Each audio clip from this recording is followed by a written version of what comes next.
എസ്.എഫ്.ഐയുടെ സംഘടനാ ചുമതലകൾ പൂർത്തിയാകുന്നത് വരെയുള്ള എല്ലാ വർഷവും ഇത്തരം വിദ്യാർത്ഥി ക്യാമ്പുകളിൽ 2 ദിവസവും ചിലപ്പോഴൊക്കെ 3 ദിവസവും തുടരുന്ന ക്യാമ്പുകളിൽ പങ്കെടുത്തുകൊണ്ടിരുന്ന ഒരാളാണ് ഞാൻ. ആ ക്യാമ്പുകൾ എസ്.എഫ്.ഐയുടെ സംഘടനാ പ്രവർത്തനത്തിൻ്റെ ഭാഗമായി പലപ്പോഴായി കൈവന്ന ആശയങ്ങളും അതിനുവേണ്ടി നടത്തിയ ശ്രമങ്ങളുമൊക്കെ പിന്നീടുള്ള എൻ്റെ സാമൂഹ്യ ജീവിതത്തിലും അധ്യാപന ജീവിതത്തിലും പൊതു പ്രസംഗങ്ങളിലും ഒക്കെ എത്രയോ വലിയ സംഭാവനയാണ് നൽകിയത് എന്ന കാര്യം എനിക്ക് ഇന്ന് വളരെ വ്യക്തമായിട്ട് അറിയാം. എന്തിനാണ് നമ്മൾ ഇങ്ങനെയുള്ള പഠന ക്യാമ്പുകൾ നടത്തുന്നത് എന്ന കാര്യം നിങ്ങളിൽ ധാരാളം പേർ മനസ്സിലാക്കിയിട്ടുണ്ടാവും. എസ്.എഫ്.ഐ ആകട്ടെ, ഇടതുപക്ഷ രാഷ്ട്രീയ പ്രസ്ഥാനങ്ങളാകട്ടെ, മാർക്സിസ്റ്റ് സംഘടനാ സംവിധാനങ്ങളാകട്ടെ ഒരു സംഘടനയായി നിലനിൽക്കുകയല്ല ചെയ്യുന്നത് എന്ന് നമുക്കറിയാം. മറിച്ച് നാം നിലനിൽക്കുന്ന സമൂഹത്തെക്കുറിച്ചും ആ സമൂഹത്തിൻ്റെ ഇന്നത്തെ സ്വഭാവത്തെക്കുറിച്ചും ആ സമൂഹത്തിൽ ഉള്ള പരിമിതികളെക്കുറിച്ചും അതിനെ എങ്ങനെയാണ് മറികടക്കേണ്ടത് എന്നതിനെക്കുറിച്ചുമെല്ലാം ധാരാളമായി ആലോചിക്കുകയും കാഴ്ചപ്പാടുകൾ രൂപപ്പെടുത്തുകയും ചെയ്തുകൊണ്ടാണ് എസ്.എഫ്.ഐ അടക്കമുള്ള ഇടതുപക്ഷ സംഘടനകൾ പ്രവർത്തിച്ചു പോരുന്നത്. അതുകൊണ്ട് നമ്മെ സംബന്ധിച്ച് സംഘടനാ പ്രവർത്തനം എന്ന് പറയുന്നത് സംഘടനയുടെ ദൈനംദിന കാര്യങ്ങളുടെ നിർവഹണം മാത്രമല്ല, മറിച്ച് എന്തിനാണ് ഇങ്ങനെ ഒരു സംഘടന, എന്താണ് ഈ സംഘടനയിലെ പ്രവർത്തന താല്പര്യങ്ങൾ എന്നതിനെക്കുറിച്ചുള്ള വ്യക്തമായ കാഴ്ചപ്പാട് കൂടി വാസ്തവത്തിൽ നമ്മുടെ സംഘടനാ പ്രവർത്തനത്തിൻ്റെ അടിസ്ഥാനമാണ്. ഞാൻ ഇതാദ്യമേ പറയാൻ കാരണം ചിലപ്പോഴെങ്കിലുമൊക്കെ അത്തരത്തിൽ നമ്മൾ സംഘടനാപരമായി എന്തിനു വേണ്ടിയാണ് നിലകൊള്ളുന്നത്, അഥവാ മറ്റു തരത്തിലുള്ള കൂട്ടായ്മകളിൽ നിന്ന് ഒരു സംഘടനാ സംവിധാനത്തെ വ്യത്യസ്തമാക്കുന്ന അടിസ്ഥാന വീക്ഷണങ്ങൾ എന്തൊക്കെയാണ് എന്നതിൽ വേണ്ടത്ര വ്യക്തതയില്ലാത്ത സന്ദർഭങ്ങൾ പലപ്പോഴും ഉണ്ടായിട്ടുണ്ട്. അത് ഇനിയും ചിലപ്പോഴൊക്കെ ഉണ്ടാകും. അങ്ങനെ ഉണ്ടാകുന്ന സമയങ്ങളിൽ അതിനെ തിരുത്തി പോകാൻ കൂടി നമുക്ക് കഴിയേണ്ടതുണ്ട്.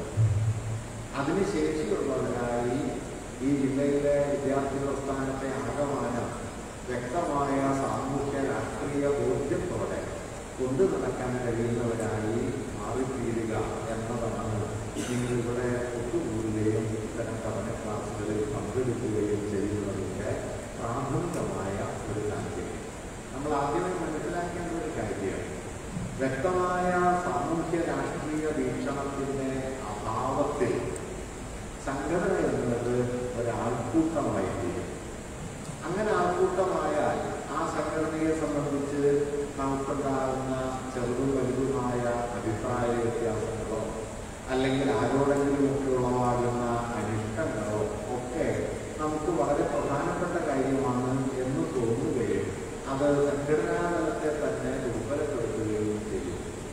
നാം ഒത്തുചേരുന്നത് അത്തരത്തിലുള്ള ഇഷ്ടാനിഷ്ടങ്ങളെ മുൻനിർത്തിയല്ല, ഒരാൾക്കൂട്ടമായിട്ടല്ല, മറിച്ച് ഒരു രാഷ്ട്രീയ സാമൂഹ്യ ബോധ്യത്തിൻ്റെ അടിസ്ഥാനത്തിലാണ് എന്നതാണ് വാസ്തവത്തിൽ സംഘടനാ ജീവിതത്തിൻ്റെ ഏറ്റവും പ്രധാനപ്പെട്ട അടിസ്ഥാനം.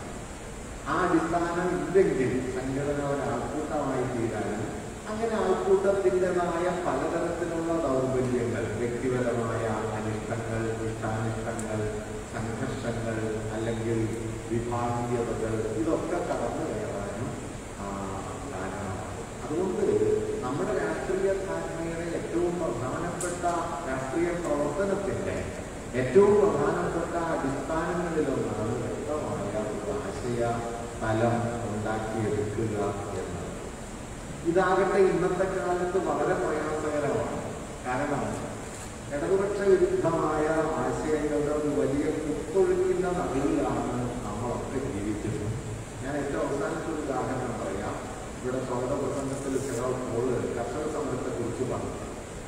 10 മാസമായി കർഷക സമരം നടക്കുന്നു.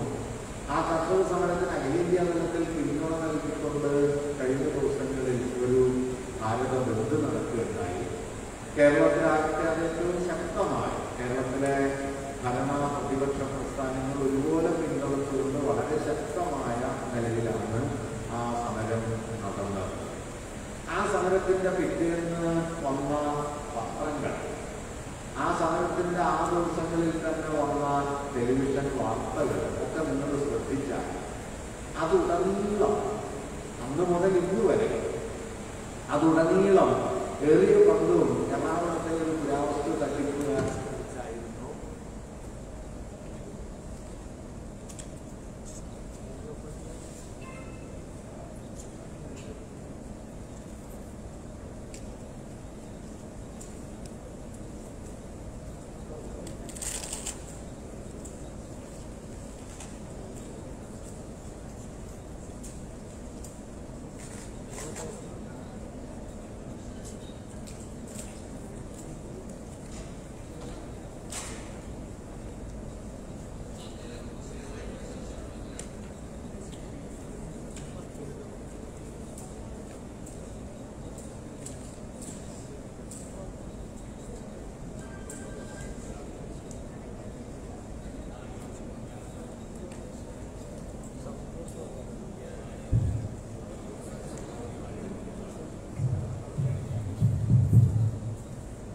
ദിവസങ്ങളിലൊക്കെ വന്ന വാർത്തകൾ, ഇപ്പോഴും വന്നുകൊണ്ടിരിക്കുന്ന വാർത്തകളിൽ വലിയൊരു പങ്ക് ഈ തട്ടിപ്പിനെയും വ്യാജത്തെയും അയാളെ കാണാൻ വരുന്ന ആളുകളുടെയും പങ്കുവച്ച വിവരങ്ങളുടെയും ഒക്കെ വിചിത്രമായ വിവരണങ്ങളാണ്. ഒരു കൗതുക വിവരണമാണ് എന്ന് കാണാം. അതൊരു വാർത്തയല്ല എന്നല്ല ഞാൻ പറയുന്നത്. പക്ഷേ കഴിഞ്ഞ 10 മാസമായി ഇന്ത്യയിലെ മഹാഭൂരിപക്ഷം കർഷകരിൽ നടത്തുന്ന സമരത്തിന്റെ ഏറ്റവും തീവ്രമായ ഒരു സന്ദർഭത്തെ ആകമാനം മറച്ചു വെച്ചുകൊണ്ട് ഒരു തട്ടിപ്പുകാരൻ്റെ ജീവിത ലീലകൾ നമ്മുടെയൊക്കെ ജീവിതത്തെ സംബന്ധിച്ച പരമപ്രധാനമായ വാർത്തയായി അവതരിപ്പിക്കുന്നത് വഴി വാസ്തവത്തിൽ ഒരു സമൂഹത്തിൻ്റെ രാഷ്ട്രീയ ധാരണയെ എത്ര കൂടുതൽ ദുർബലപ്പെടുത്താൻ കഴിയും എന്നതാണ് മാധ്യമങ്ങൾ തെളിയിച്ചുകൊണ്ടിരിക്കുന്നത്. കാരണം നമ്മളിത് കാണുന്നു, ഇത് വായിക്കുന്നു, ടെലിവിഷൻ ചർച്ചകൾ കാണുന്നു, ടെലിവിഷൻ ചർച്ചകളിൽ പങ്കെടുക്കുന്നു. ഇപ്പം നിങ്ങളിൽ തന്നെ എത്ര പേരാണ് ഈ കർഷക സമരത്തിൻ്റെ അടിസ്ഥാന കാരണങ്ങൾ എന്തൊക്കെയാണ്, എന്താണ് ഇന്ത്യ നേരിടുന്ന കർഷക പ്രതിസന്ധിയുടെ സ്വഭാവം എന്നതിനെ കുറിച്ച് നമ്മളിൽ തന്നെ എത്ര പേരാണ് വ്യക്തമായ ധാരണയോടെ അതിനെ ഉൾക്കൊണ്ടിട്ടുള്ളത് എന്ന് പരിശോധിച്ചാൽ സംശയമില്ലാതെ നമ്മിൽ വലിയൊരു വിഭാഗം ഇപ്പോഴും ഈ വിഷയത്തിൻ്റെ അടിസ്ഥാന ധാരണ നേടിയിട്ടില്ലാത്തവരാണ് എന്ന് കാണാൻ കഴിയും. അത് ഞാൻ എന്നോട് കുറ്റമായിട്ട് പറയല്ല, മറിച്ച് നമ്മുടെ മാധ്യമാന്തരീക്ഷം അടിസ്ഥാനപരമായി ചെയ്യുന്നത് നമ്മെ വിവരങ്ങൾ കൊണ്ടോ വിനോദ വസ്തുതകൾ കൊണ്ടോ വിവാദങ്ങൾ കൊണ്ടോ മൂടിപ്പൊതിയുകയും ഒരു സമൂഹത്തെക്കുറിച്ച് നാം ആർജിക്കേണ്ട അടിസ്ഥാന ധാരണയെ മിക്കവാറും ഇല്ലാതാക്കുകയും ചെയ്യുക എന്നതാണ്. അതുകൊണ്ട് അടിസ്ഥാന തലത്തിൽ നാം വിദ്യാർത്ഥികളാണ്, സംഘടനാ പ്രവർത്തകരാണ്, രാഷ്ട്രീയ ബോധത്തോടെ പ്രവർത്തിക്കുന്നവരാണ് എന്ന് വരുമ്പോൾ അതിലെ ഒന്നാമത്തെ ഒരു ഉത്തരവാദിത്വം നാം ആർജിക്കുന്ന വിവരങ്ങളെ എങ്ങനെയാണ് ഒരു സാമൂഹിക ജീവിതവുമായി ബന്ധപ്പെടുത്തി മനസ്സിലാക്കുക എന്നതാണ്. ഇന്ന് നമ്മളെ വലയം ചെയ്യുന്ന അറിവിൻ്റെ ഒരു ബൃഹത് ശേഖരം, ഇന്ന് ഇന്ത്യയിലെ ഹിന്ദുത്വ രാഷ്ട്രീയമൊക്കെ ഏറ്റവും കൂടുതൽ ആശ്രയിച്ചുകൊണ്ടിരിക്കുന്നത് വ്യാജ വാർത്തകളെയാണ് എന്ന് നിങ്ങൾക്കറിയാം. പലരും പരിഹാസ രൂപേണ വാട്സാപ്പ് യൂണിവേഴ്സിറ്റി എന്ന് പറയാറുണ്ടല്ലോ. വാട്സാപ്പിൽ വ്യാജ വാർത്തകളുടെ ഒരു വലിയ കുത്തൊഴുക്ക് തന്നെ ഉണ്ടാവുകയും അത് നമ്മുടെ ഗൃഹാന്തരീക്ഷത്തിലേക്ക്, വ്യക്തികളുടെ ടെലിഫോൺ സെറ്റുകളിലേക്ക് അനുനിമിഷമെന്നോളം വന്ന് നിറയുകയും ചെയ്യുമ്പോൾ അതിൻ്റെ ഒരു നായികതയ്ക്കുള്ളിൽ നമ്മളുമൊക്കെ എറിയും കുറഞ്ഞും പെട്ടുപോകുന്ന ഒരു സ്ഥിതിയാണ് ഇപ്പോൾ വന്നത്. അതുകൊണ്ട് കർഷക സമരത്തിൻ്റെ കാര്യകാരണങ്ങൾ എന്താണ് എന്നറിയുന്നതിൻ്റെ പല മടങ്ങ് നമുക്ക് ഈ തട്ടിപ്പുകാരൻ്റെ നിത്യജീവിത പ്രശ്നങ്ങൾ, അല്ലെങ്കിൽ അയാളുടെ ബന്ധങ്ങളുടെ ഉള്ളറകൾ, അയാൾ ഏത് പോലീസുകാരനെയാണ് കണ്ടത് എന്നതൊക്കെ പ്രധാനപ്പെട്ട കാര്യമാണ് എന്ന് തോന്നുന്നു. ഇത് വളരെ അപകടം പിടിച്ചൊരു കാര്യമാണ്. കാരണം ഏറ്റവും ക്ഷുദ്രവും ഏറ്റവും നിസ്സാരവും സാമൂഹ്യ ജീവിതത്തെ സംബന്ധിച്ച് ഒരു അർത്ഥവുമില്ലാത്ത ഇത്തരം വിവരങ്ങൾ കൊണ്ട് നമ്മുടെ തലച്ചോറും നമ്മുടെ ജീവിത പരിസരവും നിറയ്ക്കുക, നമ്മുടെ ജീവിതത്തെ ശരിയായി മനസ്സിലാക്കാൻ സഹായകമായ വസ്തുതകൾ നിന്ന് നമ്മെ കഴിയുന്നത്ര അകറ്റി നിർത്തുകയും ചെയ്യുക. ഇത് നമ്മുടെ മാധ്യമ മണ്ഡലം ഇന്ന് ചെയ്തുകൊണ്ടിരിക്കുന്ന പ്രധാനപ്പെട്ട ഒരു കാര്യമാണ്. അതുകൊണ്ട് എന്ത് സംഭവിക്കും? നാം ധാരാളം പത്രങ്ങൾ വായിക്കുന്നു, ടെലിവിഷൻ ചർച്ചകൾ കാണുന്നു, പലതരത്തിൽ വിവരങ്ങൾ ശേഖരിക്കുന്നു. ഇതെല്ലാം സമാഹരിച്ചതിന് ശേഷവും നമ്മുടെ ജീവിതത്തിന്റെ അടിസ്ഥാന യാഥാർത്ഥ്യം എന്താണ് എന്നതിനെ കുറിച്ച് ഒരുപക്ഷെ ഏറ്റവും കുറഞ്ഞ അറിവുള്ളവരായി, ധാരണയുള്ളവരായിട്ട് മാറിത്തീരുകയും ചെയ്യുന്നു. ഈ വൈരുദ്ധ്യത്തിന്റെ നടുവിലാണ് നമ്മളൊക്കെ ജീവിക്കുന്നത്. അതുകൊണ്ട് ഇന്ന് നമ്മെ സംബന്ധിച്ച് വിവരങ്ങൾ കിട്ടുക എന്നുള്ളത് അത്ര പ്രയാസമുള്ള കാര്യമല്ല. മറിച്ച് ഏത് വിവരങ്ങളാണ് വേണ്ടത്, എങ്ങനെയുള്ള വിവരങ്ങളാണ് ആർജിക്കേണ്ടത് എന്നതിൽ വ്യക്തത വരുത്തുക എന്നുള്ളതാണ് ഒരുപക്ഷെ സാമൂഹ്യ രാഷ്ട്രീയ പ്രവർത്തനത്തെ സംബന്ധിച്ച് ഏറ്റവും പ്രധാനപ്പെട്ട ഒരു കാര്യം. അതുകൊണ്ടാണ് നമ്മുടെ വിഷയത്തിന്റെ ശീർഷകത്തിൽ വിമർശനാവബോധം എന്ന ഒരു വാക്ക് ഉൾപ്പെടുത്തിയിട്ടുള്ളത്. ഞാനിത് വളരെ വിശദമായിട്ട് പ്രതിപാദിക്കാൻ നമ്മുടെ സമയക്രമീകരണത്തിൽ കഴിയില്ല. ഞാനൊരു മണിക്കൂർ സമയം കൊണ്ട് ഈ ഒരു അടിസ്ഥാന വസ്തുത ഒന്ന് വിശദീകരിക്കുകയും തുടർന്ന് നിങ്ങളുടെ ആലോചനകളിലൂടെ, പഠനങ്ങളിലൂടെ അത് മുമ്പോട്ട് കൊണ്ടുപോവുകയും ചെയ്യുക എന്നത് ഇപ്പൊ നമുക്ക് പിന്തുടരാൻ കഴിയും. നമ്മളൊക്കെ പഠിക്കുന്നവരാണ്, വിവരങ്ങളും അറിവും ആർജിക്കുന്നവരാണ്. ഏത് തരത്തിലുള്ള അറിവാണ് നമുക്ക് ആവശ്യമായിട്ടുള്ളത്, അല്ലെങ്കിൽ അറിവിന് ഏതൊക്കെ തരങ്ങളുണ്ട് എന്നതൊരു പ്രധാനപ്പെട്ട ചോദ്യമാണ്. ഒരുപക്ഷെ നിങ്ങൾ ഇതിന്റെ തരഭേദം അങ്ങനെ ശ്രദ്ധിച്ചിട്ടുണ്ടാവണമെന്നില്ല. ഏതൊക്കെ തരത്തിലുള്ള അറിവുണ്ട്? അറിവിനെ കുറിച്ച് പറയുമ്പോൾ സാധാരണ നിലയിൽ അതിനെ വകതിരിച്ച് പറയുമ്പോൾ അതിന്റെ ഏറ്റവും പ്രാഥമികമായൊരു രൂപമായിട്ട് പറയാറുള്ളത് വിവരം എന്ന് പറയുന്നത്. ഇംഗ്ലീഷിൽ നമ്മൾ ഇൻഫർമേഷൻ എന്ന് പറയുന്നത് വിവരങ്ങൾ. വിവരങ്ങളുടെ സ്വഭാവം എന്താണ്? ഇന്ത്യക്ക് സ്വാതന്ത്ര്യം കിട്ടിയത് എന്നാണ് എന്ന് ചോദിച്ചാൽ നമ്മളൊരു ഡേറ്റ് ഉത്തരമായിട്ട് പറയും 47 ഓഗസ്റ്റ്. ആരാണ് ആദ്യത്തെ ഇന്ത്യൻ പ്രധാനമന്ത്രി? ഒരു ഉത്തരം പറയും. അല്ലെങ്കിൽ വാർ ആൻഡ് പീസ് എന്ന നോവൽ എഴുതിയതാരാണ്? ടോൾസ്റ്റോയ് എന്നൊരാളുടെ പേര്.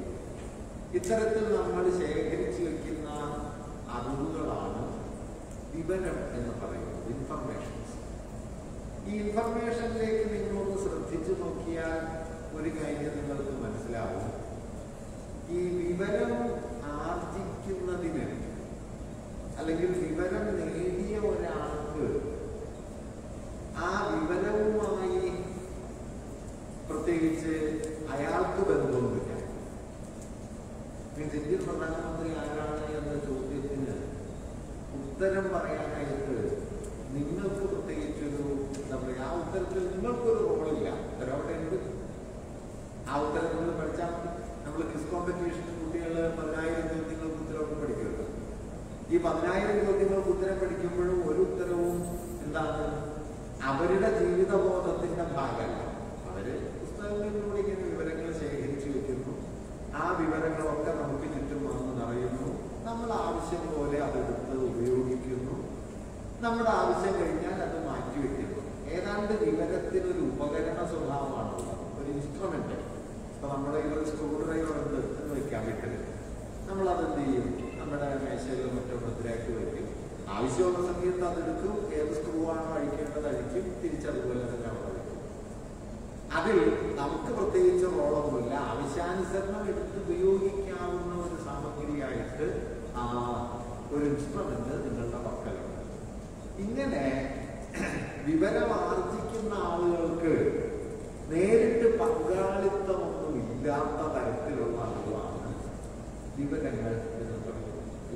ആശയങ്ങളിലും ഇങ്ങനെ അടിസ്ഥാന വിവരങ്ങളുടെ ഒരു ബൃഹത് ശേഖരമുണ്ട്. ഈ അടിസ്ഥാന വിവരങ്ങൾ സമാഹരിക്കാതെ നിങ്ങൾക്കൊരു വിഷയത്തിൽ ധാരണ ഉണ്ടാക്കാൻ പറ്റുകയില്ല. അതുകൊണ്ട് വിവരം എന്നുള്ളത് ഇല്ലാതെ പറ്റില്ല. പക്ഷെ പ്രശ്നം വിവരത്തെ നമ്മൾ അറിവിൻ്റെ അവസാന രൂപം ആയി കാണരുത്. വിവരത്തിൻ്റെ അടുത്ത പടിയായിട്ട് നമ്മൾ പലപ്പോഴും പറയാനുള്ള ഒരു വിജ്ഞാന തലം അത് വ്യാഖ്യാനം എന്ന് പറയുന്നു. ഇന്റർപ്രിട്ടേഷൻ, ഇൻഫർമേഷൻ അല്ല, ഇന്റർപ്രിട്ടേഷൻ, വ്യാഖ്യാനം. എന്താണ് വിവരവും വ്യാഖ്യാനവും തമ്മിലുള്ള വ്യത്യാസം? വളരെ ലളിതമായിട്ട് പറഞ്ഞാൽ ഇത്രയുമാണ്.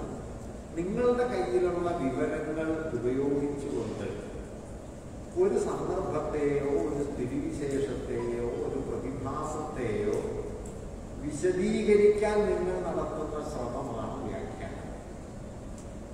വ്യക്തമായോ? നിങ്ങൾ ആർജിച്ച വിവരങ്ങൾ കൊണ്ട് ഒരു സന്ദർഭത്തെ, ഒരു പ്രതിഭാസത്തെ, ഒരു പ്രവണതയെ വിശദീകരിക്കാൻ നിങ്ങൾ തന്നെ നടത്തുന്ന ഒരു ശ്രമമാണ് വ്യാഖ്യാനം. അങ്ങനെ വരുമ്പോൾ വിവരത്തിൽ ഇല്ലാത്ത ഒരു ഘടകം വ്യാഖ്യാനത്തിലുണ്ട്. എന്ന് വെച്ചാൽ വിവരങ്ങൾ ഇങ്ങനെ വെറുതെ കുന്നുകൂടി കിടക്കുകയാണ്. വ്യാഖ്യാനം എന്ന് പറയുന്നത് കുന്നുകൂടി കിടക്കുന്ന വിവരങ്ങളല്ല, വിവരങ്ങളെ ചില പ്രത്യേക ക്രമത്തിൽ വിന്യസിക്കലാണ്. അങ്ങനെ പ്രത്യേക ക്രമത്തിൽ വിന്യസിക്കുക എന്ന് പറയുമ്പോൾ അതിൻ്റെ അർത്ഥം എന്താണെന്ന് വെച്ചാൽ ഈ വിന്യസിക്കാനായിട്ട് നമുക്കൊരു കാഴ്ചപ്പാട് വേണം എന്നതാണ്. ആ കാഴ്ചപ്പാടനുസരിച്ച് വിന്യസിക്കാൻ പറ്റും. ഇപ്പൊ ഞാൻ എളുപ്പം മനസ്സിലാവുന്ന ഒരു ഉദാഹരണം പറയാം. അശോക ചക്രവർത്തിയുടെ കാലത്ത് ഇന്ത്യയിൽ ബുദ്ധമതം വലിയ തോതിൽ പ്രചരിച്ചു. നിങ്ങൾക്കറിയാം എന്തുകൊണ്ടാണ് ആ പ്രചാരണം ഉണ്ടായത്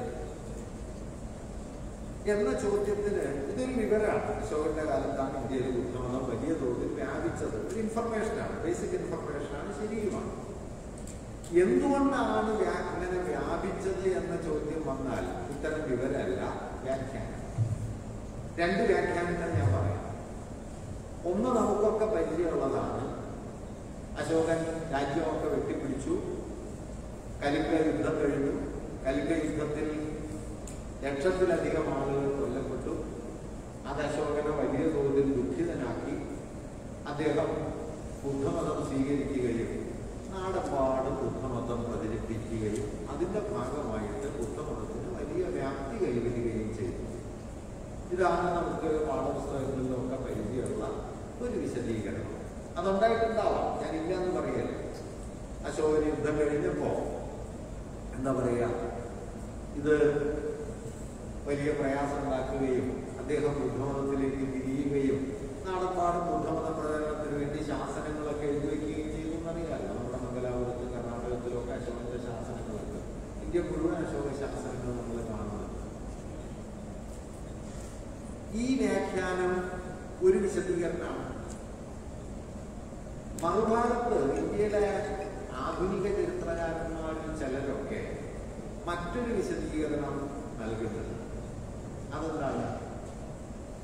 അശോകന്റെ കാലഘട്ടമാകുമ്പോഴേക്കും അന്ന് നിലനിന്നിരുന്ന, അതിനു മുമ്പ് നിലനിന്നിരുന്ന മത ജീവിതം അത് വൈദിക മതമാണ്. വൈദിക മതം എന്ന് പറഞ്ഞാൽ വേദങ്ങളെ അടിസ്ഥാനമാക്കിയുള്ള മതജീവിതം. അത് മുഖ്യമായിട്ടും വൈദികമായ ആചാരങ്ങളിൽ അധിഷ്ഠിതമാണ്. എന്താണ് വൈദിക ആചാരം? പൊതുവെ പറഞ്ഞാൽ യജ്ഞങ്ങളാണ്. യജ്ഞങ്ങളും യാഗങ്ങളുമാണ് വൈദികാചാരത്തിന്റെ അടിസ്ഥാനം.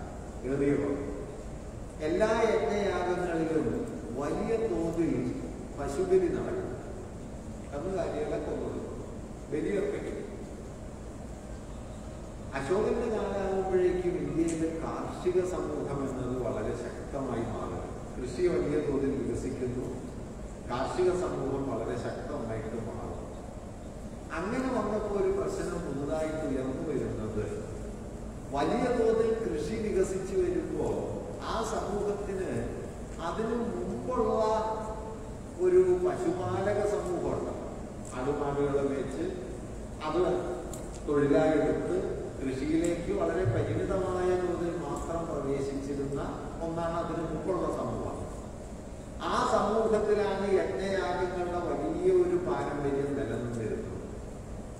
ആ പശുപാലക സമൂഹത്തിന് കഴിയുന്നത് പോലെ ഓരോ യജ്ഞത്തിലും യാഗത്തിലും ആയിരക്കണക്കിന് പശുക്കളെ കൊന്നൊടുക്കുക എന്നുള്ളത് ഒരു കാർഷിക സമൂഹത്തിന് പറ്റില്ല. എന്തുകൊണ്ട് പറ്റില്ല? ഒന്ന്, കൊന്നൊടുക്കാൻ പാകത്തിന് പഴയതുപോലെ പശുക്കളില്ല. കാരണം ആളുകൾ പശുപാലനത്തിൽ നിന്ന് കൃഷിയിലേക്ക് വഴിതിരിഞ്ഞു. രണ്ട്, ഉള്ള പശുക്കളെയും കന്നുകാലികളെയും മുഴുവൻ കൊന്നൊടുക്കാനും കഴിയില്ല. നിലകൊള്ളുവാൻ കാള വേണം, പാലിനും മറ്റാവശ്യങ്ങൾക്കും പശുക്കൾ വേണം. അതുകൊണ്ട് പശു മാത്രം സമ്പത്തായിരുന്ന, കാർഷിക വൃത്തി വളരെ പരിമിതമായിരുന്ന ഒരു സമൂഹത്തിൽ യജ്ഞയാഗങ്ങളിൽ പശുക്കളെ കൊന്നൊടുക്കുന്ന അതേ തോതിൽ നിങ്ങൾക്കൊരു കാർഷിക സമൂഹത്തിൽ പശുക്കളെ കൊന്നൊടുക്കാനായിട്ട് കഴിയില്ല. അപ്പൊ ഒരു പുതിയ പ്രശ്നം വരുന്നു. എന്താണ് പ്രശ്നം? പുതുതായി രൂപപ്പെട്ടു വരുന്ന ഉൽപാദന വ്യവസ്ഥയിൽ പഴയ മതാചാരവും തമ്മിലൊരു വൈരുദ്ധ്യം വരുന്നു. പുതുതായിട്ട് കാർഷിക സമൂഹം വികസിച്ചു വരുന്നു. ആ കാർഷിക സമൂഹവും കാർഷിക സമൂഹത്തിന് മുമ്പുണ്ടായിരുന്ന പശുപാലക സമൂഹത്തിൽ രൂപപ്പെട്ട ആചാരവും തമ്മിൽ ഒരു വൈരുദ്ധ്യം വരും. അന്നത്തേത് ആയിരക്കണക്കിന് പശുക്കളെ കൊന്നൊടുക്കുന്ന യജ്ഞയാഗ പാരമ്പര്യമാണ്. ഇപ്പോഴാകട്ടെ പശുക്കളുടെ എണ്ണം വളരെ കുറഞ്ഞ കാർഷിക സമൂഹമാണ്. അതുകൊണ്ട് ഈ പുതിയ കാർഷിക സമൂഹത്തിന് പഴയ ആചാരം പാലിച്ച് ഏറെയൊന്നും മുമ്പോട്ട് പോകാൻ കഴിയില്ല. കൊന്നൊടുക്കാൻ പശുക്കൾ ഇല്ലായിരുന്നു. അങ്ങനെ കൊന്നൊടുക്കാൻ പശുക്കൾ ഇല്ലാതിരിക്കുന്ന ഒരു കാർഷിക സമൂഹം പടിപടിയായി വികസിച്ചു വരുമ്പോൾ ബുദ്ധമതം അവരോട് പറഞ്ഞത് കൊല്ലരുത് എന്നാണ്. കൊല്ലാതിരിക്കാൻ എന്താണ് വഴി എന്നാലോചിച്ച ഒരു ജനതയോട് കൊല്ലരുത് എന്ന് പറഞ്ഞുകൊണ്ട് ഒരു മതം രംഗത്തെത്തുമ്പോൾ തങ്ങളുടെ ഭൗതിക ആവശ്യത്തിന് ഏറ്റവും അനുഗുണമായ ഒരു മൂല്യമാണ് ഈ മതം ഉപദേശിക്കുന്നത് എന്ന് വരുമ്പോൾ അത് ആ സമൂഹത്തിന് വളരെ പെട്ടെന്ന് സ്വീകാര്യമായി തീരും. ഇത് രണ്ടാമത്തെ ഒരു വിശദീകരണമാണ്. ഞാൻ പറഞ്ഞു വ്യക്തമാണ്. രണ്ട് വ്യാഖ്യാനങ്ങളാണ്. ഈ രണ്ട് വ്യാഖ്യാനങ്ങൾ ശ്രദ്ധിച്ചാൽ നിങ്ങൾക്ക് രണ്ട് ഊന്നലുകൾ കാണാം. ആദ്യത്തേതിന്റെ എംഫസിസ് എന്തിനാണ്? ചരിത്രത്തിന്റെ കേന്ദ്രം എന്ന് പറയുന്നത് ഭരിക്കുന്ന രാജാവിന്റെ ഇച്ഛയാണ്. അയാളുടെ വ്യക്തിപരമായ സംഘർഷങ്ങൾ, അയാളുടെ സങ്കടങ്ങൾ, അയാളുടെ മതപരിവർത്തനം, അതനുസരിച്ച് ചരിത്രത്തിന്റെ വഴിമാറും. ചരിത്രം മഹാപുരുഷന്മാരാൽ നയിക്കപ്പെടുന്ന ഒരു സംഗതിയാണ് എന്നതാണ് ആദ്യത്തെ വ്യാഖ്യാനത്തിന്റെ അടിസ്ഥാനം. രണ്ടാമത്തെ വ്യാഖ്യാനത്തിന്റെ അടിസ്ഥാനമാണ് ചരിത്രം ഭരിക്കുന്നവരുടെ ഇച്ഛയല്ല, മറിച്ച് ജനങ്ങളുടെ ഭൗതികവും സാമൂഹികവുമായ ആവശ്യങ്ങളാണ്. രണ്ട് കാര്യമാണ്. അപ്പൊ ഈ രണ്ട് വിശദീകരണം, ഇത് രണ്ടിനും അടിസ്ഥാനമായിട്ടുള്ളത് ഒരേ വസ്തുതയാണ്. ഏതാണ് വസ്തുത? അശോകന്റെ കാലത്ത് ബുദ്ധമതത്തിന് വ്യാപക പ്രചാരമുണ്ടായി. അതൊരു വിവരമാണ്. ആ വിവരത്തെ നിങ്ങൾ വ്യാഖ്യാനാത്മകമായി സമീപിക്കുമ്പോൾ രണ്ട് വിശദീകരണങ്ങൾ വരും. ഈ രണ്ട് വിശദീകരണങ്ങളിൽ ഒന്ന് ചരിത്രത്തിന്റെ കേന്ദ്രത്തിൽ രാജാവിനെ പ്രതിഷ്ഠിക്കുന്നു, മറ്റൊന്ന് ചരിത്രത്തിന്റെ കേന്ദ്രത്തിൽ ജനങ്ങളെയും അവരുടെ ഭൗതികവും സാമൂഹികവുമായ ആവശ്യങ്ങളെയും പ്രതിഷ്ഠിക്കുന്നു. ഇതിലേതാണ് നാം സ്വീകരിക്കേണ്ടത് എന്ന് തീരുമാനിക്കണമെങ്കിൽ നിങ്ങൾക്കൊരു നിലപാട് വേണം, നിങ്ങൾക്കൊരു സാമൂഹ്യ വീക്ഷണം വേണം. ആ നിലപാട്, സാമൂഹ്യ വീക്ഷണം കൂടി ചേർന്നിട്ടാണ് ഈ വ്യാഖ്യാനം ഉണ്ടാവുക. വ്യക്തമല്ല? ആ സാമൂഹ്യ വീക്ഷണം പ്രധാനമാണ്. രാജാവിനെ കേന്ദ്രീകരിക്കുന്ന ഒരു വീക്ഷണം ഒരു ഭാഗത്തുണ്ട്, ജനങ്ങളെ കേന്ദ്രീകരിക്കുന്ന വീക്ഷണം മറുഭാഗത്തുണ്ട്. അപ്പൊ നിങ്ങൾ ചരിത്രത്തിന്റെ കേന്ദ്രമായി കാണുന്നത് ജനങ്ങളെയാണെങ്കിൽ നമ്മുടെ വിശദീകരണം രണ്ടാമത്തതായിരിക്കും. ചരിത്രത്തിന്റെ കേന്ദ്രമായി കാണുന്നത് ഭരണാധികാരികളെയാണെങ്കിൽ നമ്മുടേത് ആദ്യത്തേതായിരിക്കും. അപ്പൊ ഞാൻ നേരത്തെ പറഞ്ഞതുപോലെ ഇത് കേവല വിവരമല്ല, വിവരങ്ങൾ ഉപയോഗിച്ചുകൊണ്ട് കൈവന്ന വിവരങ്ങളിലൂടെ ഒരു സ്ഥിതിവിശേഷത്തെ വിശദീകരിക്കലാണ് വ്യാഖ്യാനം. അങ്ങനെ വിശദീകരിക്കണമെങ്കിൽ വിവരത്തിലില്ലാത്ത ഒരു ഘടകം വ്യാഖ്യാനത്തിലുണ്ട്. അത് വ്യാഖ്യാതാവിൻ്റെ കാഴ്ചപ്പാട്, അല്ലെങ്കിൽ വ്യാഖ്യാതാവിൻ്റെ രാഷ്ട്രീയമെന്നോ വ്യാഖ്യാതാവിൻ്റെ സാമൂഹ്യ വീക്ഷണമെന്നോ ഒക്കെ നമുക്കതിനെ പല വാക്കുകളിൽ പറയാം. അതായത് വ്യാഖ്യാതാവിൻ്റെ വീക്ഷണമില്ലാത്ത ഒരു വ്യാഖ്യാനമില്ല. വിവരത്തിൽ പക്ഷേ വിവരമാർജിക്കുന്ന ആൾക്കൊരു റോളുമില്ല. അയാൾ എന്ത് ചെയ്യുന്നു? വിവരം ശേഖരിക്കുന്നു. ഇംഗ്ലീഷിൽ പറഞ്ഞാൽ ഒരു പാസീവായ നിസ്സംഗമായ ഒരു സ്വീകരണ സ്ഥാനമാണ്. വ്യാഖ്യാനത്തിൽ പക്ഷേ നിങ്ങൾ നിസ്സംഗമായി വിവരം സ്വീകരിക്കുകയല്ല, നിങ്ങൾ ഇടപെട്ട് വ്യാഖ്യാനിക്കുകയാണ്. ഇംഗ്ലീഷിൽ ഒരു വാക്ക് പറഞ്ഞാൽ നിങ്ങൾക്ക് അവിടെ ഏജൻസി ഉണ്ട്. ഏജൻസി എന്ന് പറഞ്ഞാൽ എന്താ? ഇടപെടാനുള്ള ശേഷി. നിങ്ങൾ ഇടപെട്ടാണ് വ്യാഖ്യാനം. മനസ്സിലായല്ലോ? വ്യാഖ്യാതാവിനവിടെ റോളുണ്ട്. അറിവ് ആർജിക്കുന്ന ആൾക്കൊരു പങ്കുണ്ട്. ആദ്യത്തേതിലോ അറിവ് ആർജിക്കുന്ന ആൾക്ക് യാതൊരു റോളുമില്ല. കുറച്ചൊരു പാത്രം പോലെ ഇരിക്കുന്നു. ആ പാത്രത്തിൽ നിങ്ങളെ വന്ന് പറയും, നിങ്ങൾക്കൊരു റോളുമില്ല. അതുകൊണ്ട് വിവരം എന്ന് പറയുന്നത് അറിവിൻ്റെ ഒരു രൂപമാണ്. പക്ഷെ അത് അറിവ് ആർജിക്കുന്നവരെ സാമൂഹിക ധാരണയുള്ളവരാക്കില്ല, മറിച്ച് എന്തുള്ളവരാക്കും? ഓർമ്മയുള്ളവരാണ്. മനസ്സിലായില്ല? ഓർമ്മയിൽ ശേഖരിക്കുക, കഴിഞ്ഞ് ഉപേക്ഷിക്കാം. പണ്ട് വിജയമാഷി പറയുന്നൊരു വലുതുണ്ട്, എന്തിനാണ് ഈ 10 മാസത്തെ ക്ലാസ്സുകളൊക്കെ കഴിഞ്ഞാൽ പിന്നെ 2 മാസം അവധിയാണല്ലോ, വെക്കേഷൻ. മാഷ് പറയുന്നത് എന്തിനാണ് ഈ 2 മാസത്തെ അവധി? അദ്ദേഹം പറഞ്ഞത് പഠിച്ചൊക്കെ മറക്കാൻ വേണ്ടിയിട്ടാണ്. അടുത്ത കൊല്ലം വേറെ കാര്യം പഠിക്കണമല്ലോ. അപ്പൊ ഇതൊക്കെ തലേന്ന് പോയിട്ട് തല സ്വച്ഛമായി കഴിഞ്ഞാൽ അടുത്ത കൊല്ലം വേറെ പഠിക്കുക, പരീക്ഷ എഴുതുക, മറക്കുക. ഏതാണ്ട് നമ്മുടെ പഠനത്തിന്റെ രീതി അതാണ്. കാരണം പഠിച്ചത് പരീക്ഷ എഴുതി കഴിഞ്ഞാൽ പിന്നെ അതുകൊണ്ട് പ്രയോജനമൊന്നുമില്ല എന്ന് നമുക്കൊക്കെ ഏകദേശം അറിയാം. കാരണം ഇത് വിവരമായിട്ടാണ് നിൽക്കുന്നത്, നാം ആർജിക്കുന്ന അവബോധമായിട്ടല്ല. അപ്പൊ ഈ അവബോധമായി തീരുന്ന അറിവിന്റെ പ്രത്യേകത, അതിൽ നിങ്ങളുണ്ട്. നിങ്ങളുടെ ബോധ്യം, നിങ്ങളായി രൂപപ്പെടുത്തുന്ന കാഴ്ചപ്പാട്. ലളിതമായി പറഞ്ഞാൽ അറിവിന്റെ സാമൂഹിക രൂപം വ്യാഖ്യാനം. അറിവിന്റെ ഒരു വസ്തുവൽകൃതമായ കേവല രൂപമാണ് വിവരം. അതുകൊണ്ട് വിവരമുള്ള ഒരാളും വ്യാഖ്യാനശേഷിയുള്ള ഒരാളും ഒരുപോലെയല്ല. വിവരമുള്ള ഒരാൾക്ക് അയാൾ ആർജിച്ച വിവരം കൊണ്ട് പ്രത്യേകിച്ച് ഉപയോഗമൊന്നുമില്ല.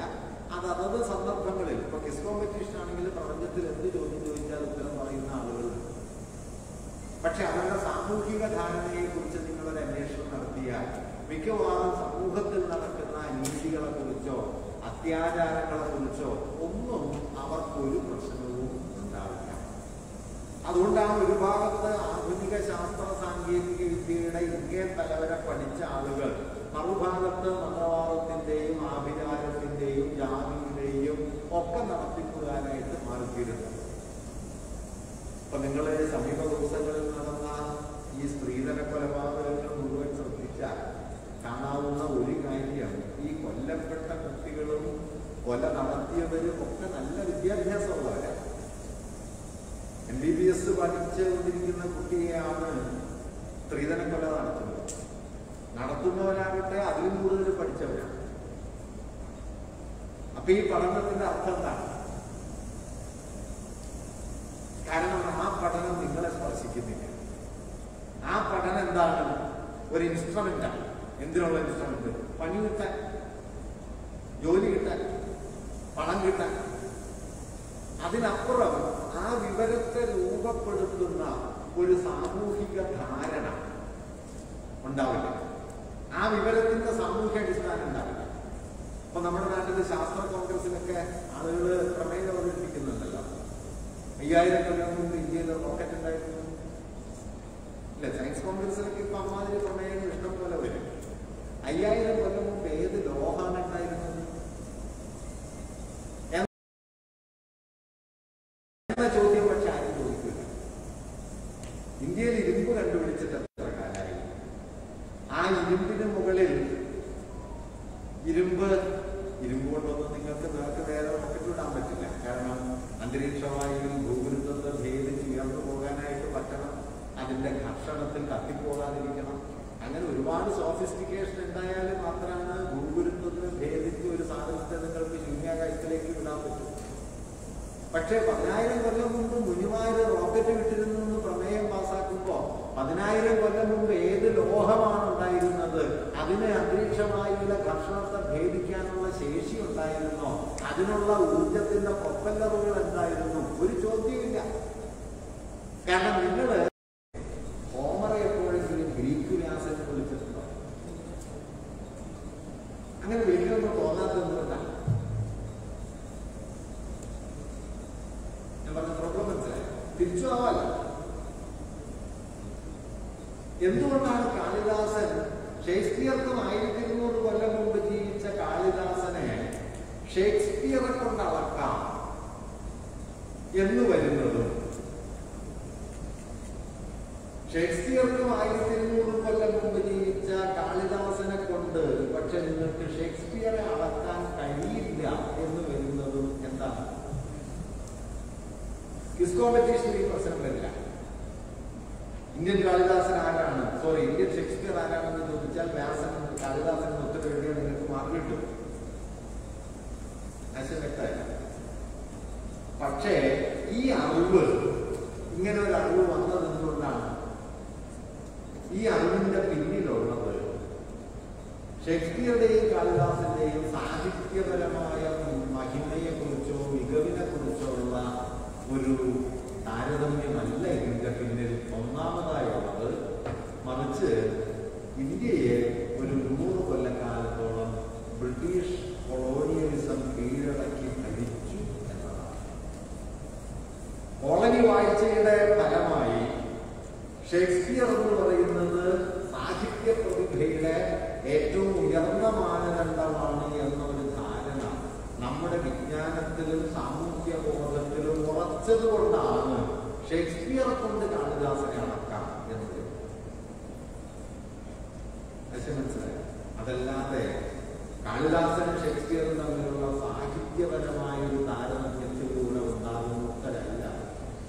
ആ അറിവ് പുറമേക്ക് സാഹിത്യപരമായ അറിവാണ്, പക്ഷെ അതിന്റെ സാമൂഹ്യ അടിസ്ഥാനം അധിനിവേശം. സാമൂഹ്യ അടിസ്ഥാന അധിനിവേശം. പുറമേ അത് അറിവായിത്തീരുന്നത് എവിടെയാണ്? സാഹിത്യ വിജ്ഞാനം. ഇങ്ങനെ ഏതറിവും നിലവിൽ വരുന്നത് ഒരു സാമൂഹ്യ ബന്ധം എന്ന നിലയിലാണ്, കേവലമായിട്ടല്ല. ഒരറിവിലും സാമൂഹ്യ ബന്ധങ്ങൾ ഇല്ലാതിരിക്കുന്നില്ല.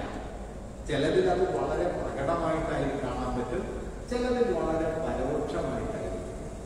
പക്ഷേ ഈ സാമൂഹ്യ ബന്ധങ്ങൾ, അപ്പൊ ഈ അറിവിന്റെ ഉള്ളിലുള്ള സാമൂഹിക ബന്ധങ്ങളെ മനസ്സിലാക്കുക എന്നതാണ് പ്രധാനപ്പെട്ട ഒരു കാര്യം.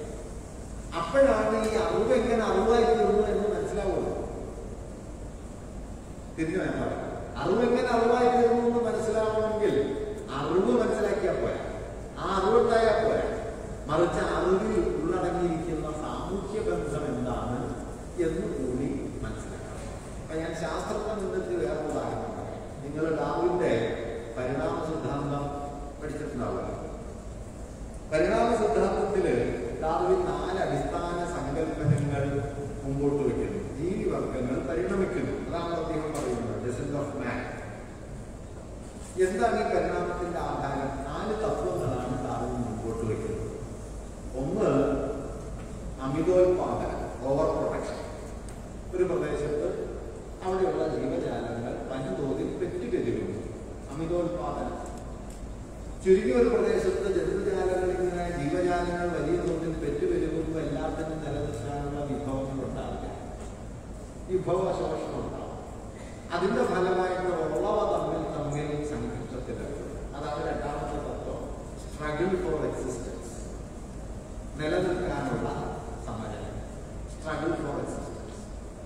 അങ്ങനെ സമരം വരുമ്പോഴോ അദ്ദേഹം പറഞ്ഞു, അതിൽ പ്രകൃതിയുമായി ഇണങ്ങിച്ചേർന്ന് ജീവിക്കാൻ ഏറ്റവും മികവുള്ളത് ഏതാണോ അത് അതിജീവിക്കും. Survival of the fittest.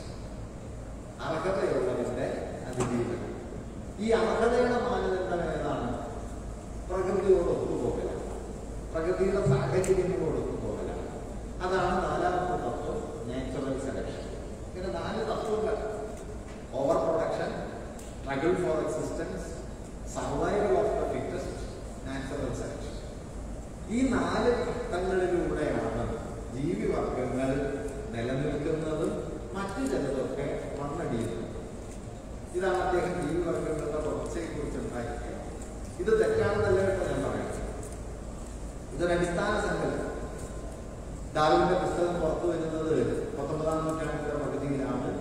1889 മറ്റാണ് ആ പുസ്തകം പുറത്തു വരുമ്പോൾ അന്ന് ഇംഗ്ലണ്ടിൽ മാർക്സ് എംഗൽസ് ജീവിക്കുന്നുണ്ട്. അവർ വലിയ ആവേശത്തോടെ വായിക്കുകയും തങ്ങൾ ചരിത്രത്തെക്കുറിച്ച് അവതരിപ്പിച്ച സിദ്ധാന്തത്തിന് പ്രകൃതിശാസ്ത്രപരമായ അടിസ്ഥാനം നൽകിയ ഗ്രന്ഥമാണ് ഡാർവിൻ്റേത് എന്ന് വിശദീകരിക്കുകയൊക്കെ ചെയ്യുന്നത്. അങ്ങനെ വലിയ ആവേശപൂർവ്വമാണ് എംഗൽസ് ഈ പുസ്തകത്തെ കുറിച്ചൊക്കെ എഴുതുന്നത്. അങ്ങനെ എഴുതിയതിന് ശേഷവും പക്ഷെ എംഗൽസ് ഒരു കാര്യം ചൂണ്ടിക്കാണിക്കുന്നുണ്ട്. ഡാർവിന്റെ ഈ പരിണാമ സിദ്ധാന്തത്തിന്റെ അടിസ്ഥാന സങ്കല്പങ്ങൾ ജീവിവർഗങ്ങളുടെ പരിണാമത്തെ മാത്രമല്ല സൂചിപ്പിക്കുന്നത്, മറിച്ച് മുതലാളിത്ത വിപണിയുടെയും അടിസ്ഥാന സ്വഭാവമാണ്. എന്താണ് മുതലാളിത്ത വിപണിയിൽ സംഭവിക്കുന്നത്? Over production. മനസ്സിലായല്ലോ? നമ്മുടെ കമ്പോളത്തിലൊക്കെ സംഗതികൾ ഇങ്ങനെ വന്ന് തിങ്ങി നിറയുന്നു. Struggle for existence. വിപണിയിൽ ഈ വസ്തുക്കൾ നിലനിൽക്കാനും വിൽപ്പനയ്ക്കുമായിട്ട് മത്സരിക്കുന്നു. Survival of the fittest. അതിലേറ്റവും പറ്റുന്നവ നിലനിൽക്കുന്നു, ബാക്കിയുള്ളവ ഇല്ലാണ്ടാവും.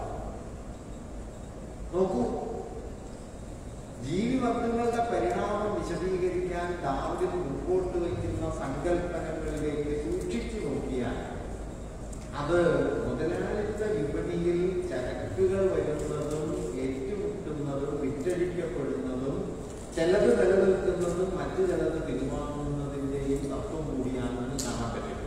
എന്താ ഇതിന്റെ അർത്ഥം? ഡാർവിൻ മുതലാളിത്തത്തിന് വേണ്ടി ഒരു ഗൂഢാലോചന നടത്തി മുതലാളിത്ത വിപണിയുടെ തത്വങ്ങളെ പ്രകൃതി നിർദ്ധാരണമാക്കി മാറ്റുന്നതാണ്. ഇങ്ങനെയല്ല. ഡാർവിൻ ഇത് ബോധപൂർവമായ ഒരു ഗൂഢാലോചനയുടെ ഭാഗമായിട്ട് ഉണ്ടാക്കുന്നതല്ല, മറിച്ച് ഡാർവിൻ ഈ തത്വങ്ങൾ ആവിഷ്കരിക്കുന്ന ഒരു സന്ദർഭം, സമൂഹം എന്താണ്? മുതലാളിത്ത വിപണിയുടെ സമൂഹം. 19-ാം നൂറ്റാണ്ട് ക്ലാസിക്കൽ മുതലാളിത്തത്തിന്റെ ഒന്നാം തരം ഘട്ട.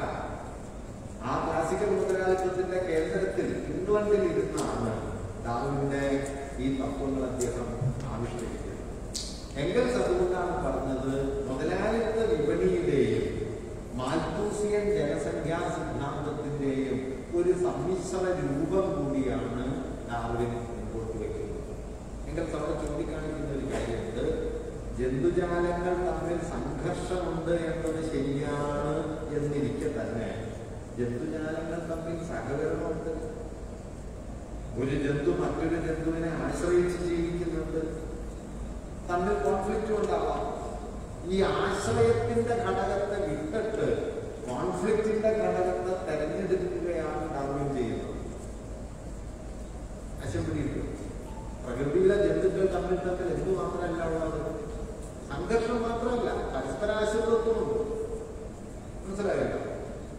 ഒരു പറവ കൊണ്ടുവരുന്ന ഏതെങ്കിലും ഒരു വിത്തായിരിക്കും മറ്റൊരു സ്ഥലത്ത് മരമായി വളരുന്നത്.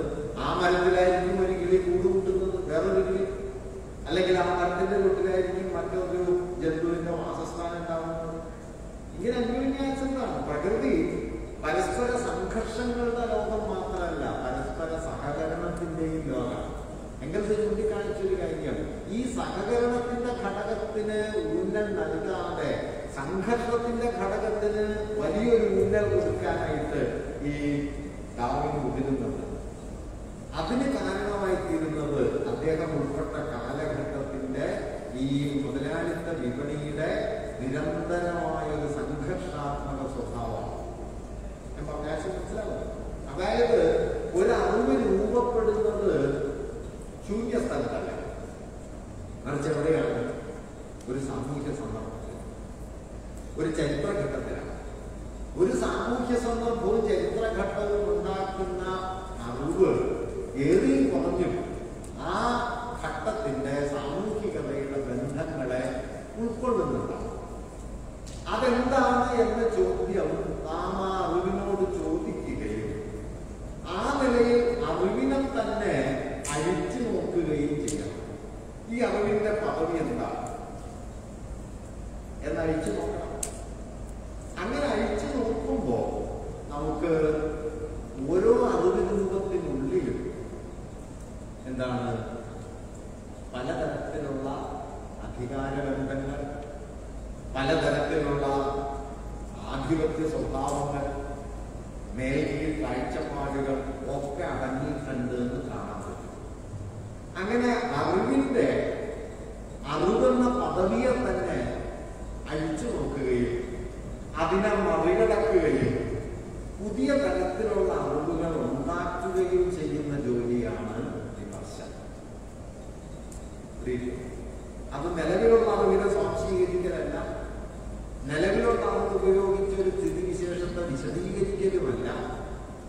ഭൗതികമായ തലത്തെ തിരിച്ചറിഞ്ഞ് അതിനെ മറികടക്കൽ കൂടിയാണ്. ഏതറിവിലുണ്ടാവും ഇത്. അപ്പൊ ഞാൻ വേറെ ഒരു കൗതുകമുള്ള ഉദാഹരണം പറയാം. ഋഗ്വേദത്തില് വിരാട് പുരുഷൻ എന്നൊരു സങ്കല്പം, പ്രപഞ്ചത്തെ മുഴുവൻ നയിക്കുന്ന ഒരു പരമദൈവം എന്നൊക്കെ വേണമെങ്കിൽ നമുക്ക് അതിന് എളുപ്പം പറയാം. ഈ വിരാട് പുരുഷനെ വർണ്ണിക്കുന്ന സമയത്ത് ഋഗ്വേദത്തിലെ ഒരു വർണ്ണനാ ശ്ലോകത്തിൽ സഹസ്രശീർഷൻ, സഹസ്രാക്ഷൻ, സഹസ്രപാദൻ എന്നിങ്ങനെ പറയും. സഹസ്രശീർഷൻ എന്ന് പറഞ്ഞാൽ അറിയാം, 1000 ശിരസ്. സഹസ്രാക്ഷൻ എന്ന് പറഞ്ഞാലോ 1000 കണ്ണ്. സഹസ്രപാദൻ എന്ന് പറഞ്ഞാലോ 1000 പാദം. ഇപ്പൊ നമുക്ക് ലളിതമായിട്ട് അറിയാമല്ലോ, 1000 ശിരസ് ഉണ്ടെങ്കിൽ എത്ര കണ്ണു വേണം?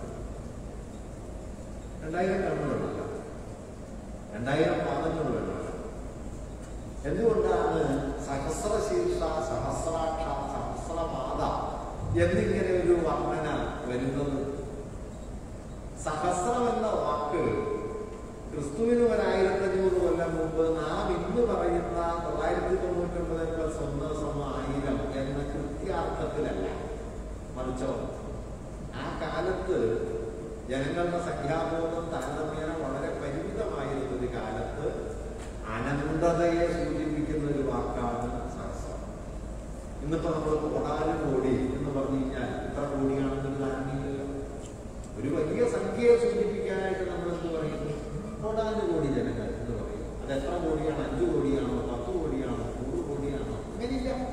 കോടാനുകോടി എന്നത് നമ്മുടെ ഫ്രൈസോളജിയുടെ നമ്മുടെ ഒരു പ്രയോഗവിശേഷമാണ്, വലിയൊരു സംഖ്യ എന്ന് നാം ഇപ്പോൾ കോടാനുകോടി എന്ന വാക്ക് ഉപയോഗിക്കുമ്പോൾ എങ്ങനെയാണോ അതിൽ ഒരു അനന്തതാ സൂചനയുള്ളത്, ആ അനന്തതാ സൂചന ഒരു 4000-3500 വർഷം മുമ്പ് പ്രാചീന ഭാരതീയ സമൂഹത്തിൽ ആ അനന്തതയെ സൂചിപ്പിക്കുന്ന ഒരു വാക്കായിട്ടാണ് ഇന്ന് നിൽക്കുന്നത് സഹസ്രം. അതല്ലാതെ ഇന്ന് നമ്മൾ ഡെഫിനറ്റായി 999+1=1000 എന്ന് പറയുന്ന ആ 1000ന്റെ കണക്കല്ല. അതുകൊണ്ട് 1000 തലയ്ക്ക് 1000 കണ്ണ് മതി.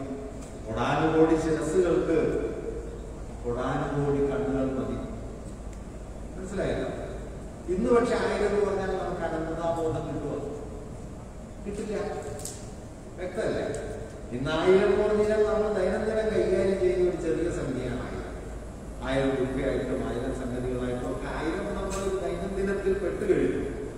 അങ്ങനെ പെട്ടുകഴിയുമ്പോൾ അതിന് അനന്തതാബോധം ഉണ്ടാവില്ല. അതുകൊണ്ട് 1000 അനന്തതാബോധത്തെ സൂചിപ്പിക്കുന്നത് 1000 എന്ന സംഖ്യയിൽ അനന്തതയുടെ ഉള്ളടക്കമുള്ളത് കൊണ്ടല്ല, മറിച്ച് ആ സംഖ്യ കൊണ്ടു നടക്കുന്ന സമൂഹത്തിന്റെ ശേഷി അനുസരിച്ചാണ്. ആ സമൂഹത്തിന് 1000 കൈകാര്യം ചെയ്യുന്ന ശീലമില്ലെങ്കിൽ അതെന്തായി തീരും? അനന്തതയിലേക്ക് പോകും. മറിച്ച് ദൈനംദിനം 1000 കൈകാര്യം ചെയ്യുന്നവരെ സംബന്ധിച്ച് അതിന് അനന്തതയുടെ ഒരു അർത്ഥവും മീൻസ് ഈ വാക്കിനുള്ളിലല്ല അർത്ഥം. വാക്കിനുള്ളിലല്ല, മറിച്ച് ആ വാക്ക് അർത്ഥമായി തീരുന്നത്, അറിവായി തീരുന്നത് ഒരു സാമൂഹ്യ ബന്ധം എന്ന നിലയിലാണ്. ഒരു സാമൂഹിക ബന്ധം എന്ന നിലയിലാണ് അറിവ് നിൽക്കുന്നത്, അല്ലാതെ നിങ്ങളുടെ തലയിലല്ല. അറിവിനെ കുറിച്ച് മനസ്സിലാക്കേണ്ട കാര്യം, അറിവ് ഒരു സാമൂഹിക ബന്ധമായിട്ടാണ് നിൽക്കുന്നത്, അല്ലാതെ അറിവ് ആർജിച്ചവരുടെ തലയിൽ ഉദിച്ച് അവിടെ തന്നെ ജീവിച്ച് അവിടെ അവസാനിക്കുന്ന ഒന്നല്ല അറിവ്. മാർക്സിസം അറിവിനെ കുറിച്ചുണ്ടാക്കുന്ന അടിസ്ഥാന കാഴ്ചപ്പാട് ഏതറിവും ഒരു സാമൂഹ്യ ബന്ധം, ഒരു സമൂഹത്തിന്റെ ഭൗതികവും ധൈഷണികവുമായ ആവശ്യങ്ങളോട് ബന്ധപ്പെട്ടുകൊണ്ടാണ് ആ സമൂഹത്തിന്റെ അറിവ് വരിക.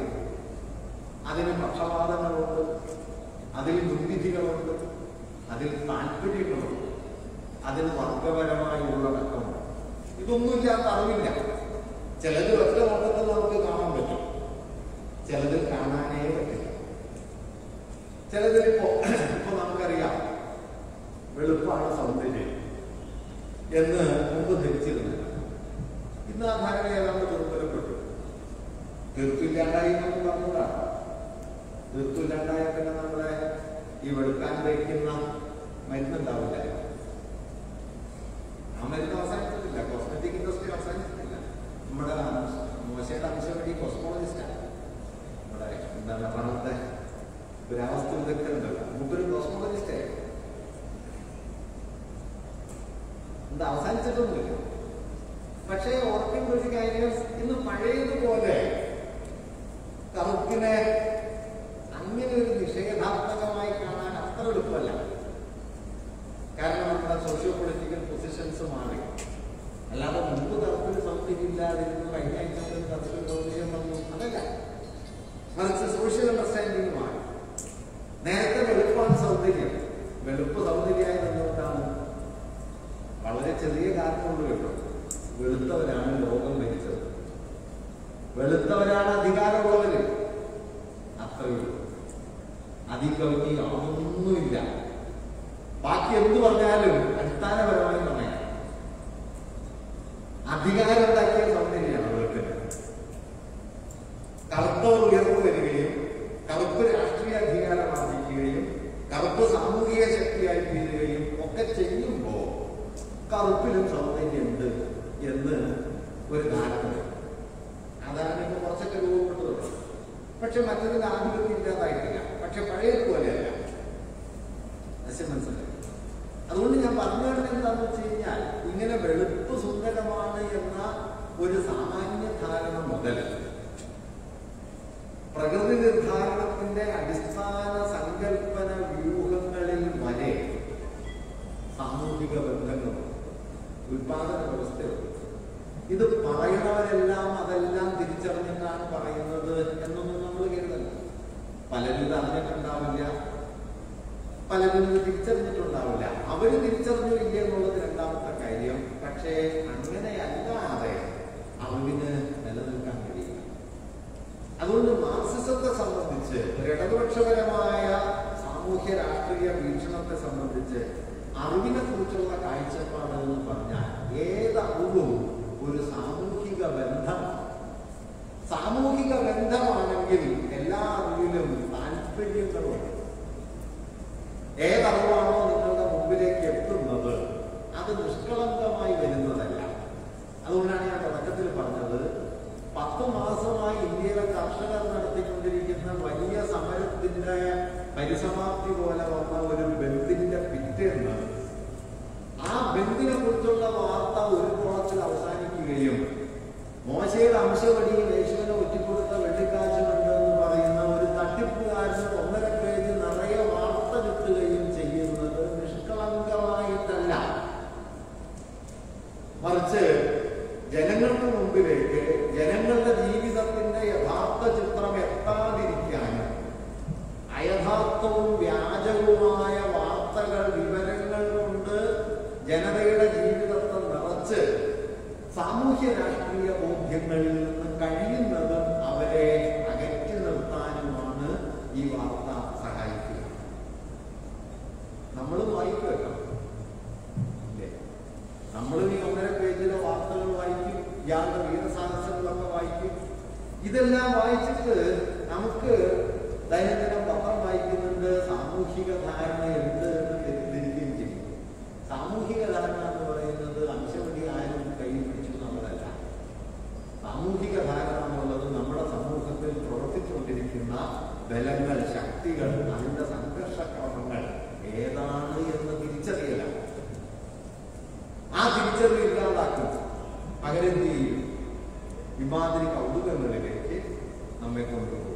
അതായത് വ്യാഖ്യാനാത്മകവും വിമർശനാത്മകവുമായ അറിവിനെ കഴിയുന്നത്ര ഇല്ലാതാക്കി വിവരങ്ങളുടെ ഒരു പെരുപ്പത്തിൽ നമ്മെ കൊണ്ടുപോയി തളയ്ക്കുകയാണ് പൊതുവെ മുതലാളിത്തപരമായ വിപണിയുടേതായ വിജ്ഞാന വ്യവസ്ഥ ചെയ്യുക. കാരണം വ്യാഖ്യാനത്തിലും വിമർശനത്തിലുമാണ് നിങ്ങൾക്ക് ഏജൻസിയുള്ളത്, നിങ്ങൾ ഇടപെടുന്നത്. വിവരമോ നിങ്ങൾ ഏറ്റുവാങ്ങുന്നതാണ്. വിവരം നിങ്ങൾക്ക് ഏറ്റുവാങ്ങാനേ പറ്റൂ, ഇടപെടാൻ പറ്റില്ല. വ്യാഖ്യാനത്തിലും വിമർശനത്തിലുമോ നിങ്ങൾ ഇടപെടും. നിങ്ങൾ ഇടപെടുമ്പോൾ നിങ്ങളുടെ ലോകവീക്ഷണം, നിങ്ങളുടെ രാഷ്ട്രീയ ബോധ്യങ്ങൾ, നിങ്ങളുടെ കാഴ്ചപ്പാടുകൾ ഒക്കെ അതിന് വരും. അതായത് ജനങ്ങൾക്ക് ക്രിയാശക്തി വരും, ജനങ്ങൾ സക്രിയരായിരിക്കും. ഞാനൊരു സാങ്കേതിക പദം പറഞ്ഞാൽ ജനങ്ങൾ നിർവഹണ ശേഷിയുള്ളവരായിരിക്കും. ഏജൻസി ജനങ്ങളുടെ നിർവഹണ ശേഷിയെ സമ്പൂർണമായി ഇല്ലാതാക്കാൻ പോകുന്ന അറിവ് രൂപമായിട്ടാണ് കേവല വിവരം വരുന്നത്.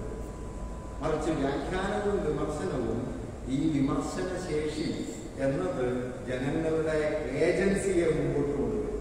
അപ്പൊ ജനങ്ങൾക്ക് കൈകാര്യ ശേഷി വേണോ, അതോ ജനങ്ങൾ തങ്ങളുടെ ആജ്ഞാനുവർത്തികളായി മാറുകയാണോ വേണ്ടത്? രണ്ട് വീക്ഷണമാണ്. ജനങ്ങൾക്ക് നിർവഹണ ശേഷി വേണം. ജനങ്ങൾക്ക് തങ്ങളുടെ ജീവിതം കെട്ടിപ്പടുക്കാനും നിയന്ത്രിക്കാനും നിർണയിക്കാനും അധികാരം വേണം. അവർക്കതിനുള്ള കരുത്ത് വേണം എന്ന് കരുതുന്ന കാഴ്ചപ്പാടും ജനങ്ങൾ ഞങ്ങൾ പറയുന്നത് ഏറ്റെടുക്കുകയാണ് വേണ്ടത് എന്ന് കരുതുന്ന കാഴ്ചപ്പാടും രണ്ട് വീക്ഷണമാണ്. രണ്ടിനും രണ്ട് തരത്തിലുള്ള വൈജ്ഞാനിക സമീപനമാണ് ഉള്ളത്. ആദ്യത്തേത് വ്യാഖ്യാനത്തെയും വിമർശനത്തെയും മുമ്പോട്ട് വയ്ക്കുന്നു.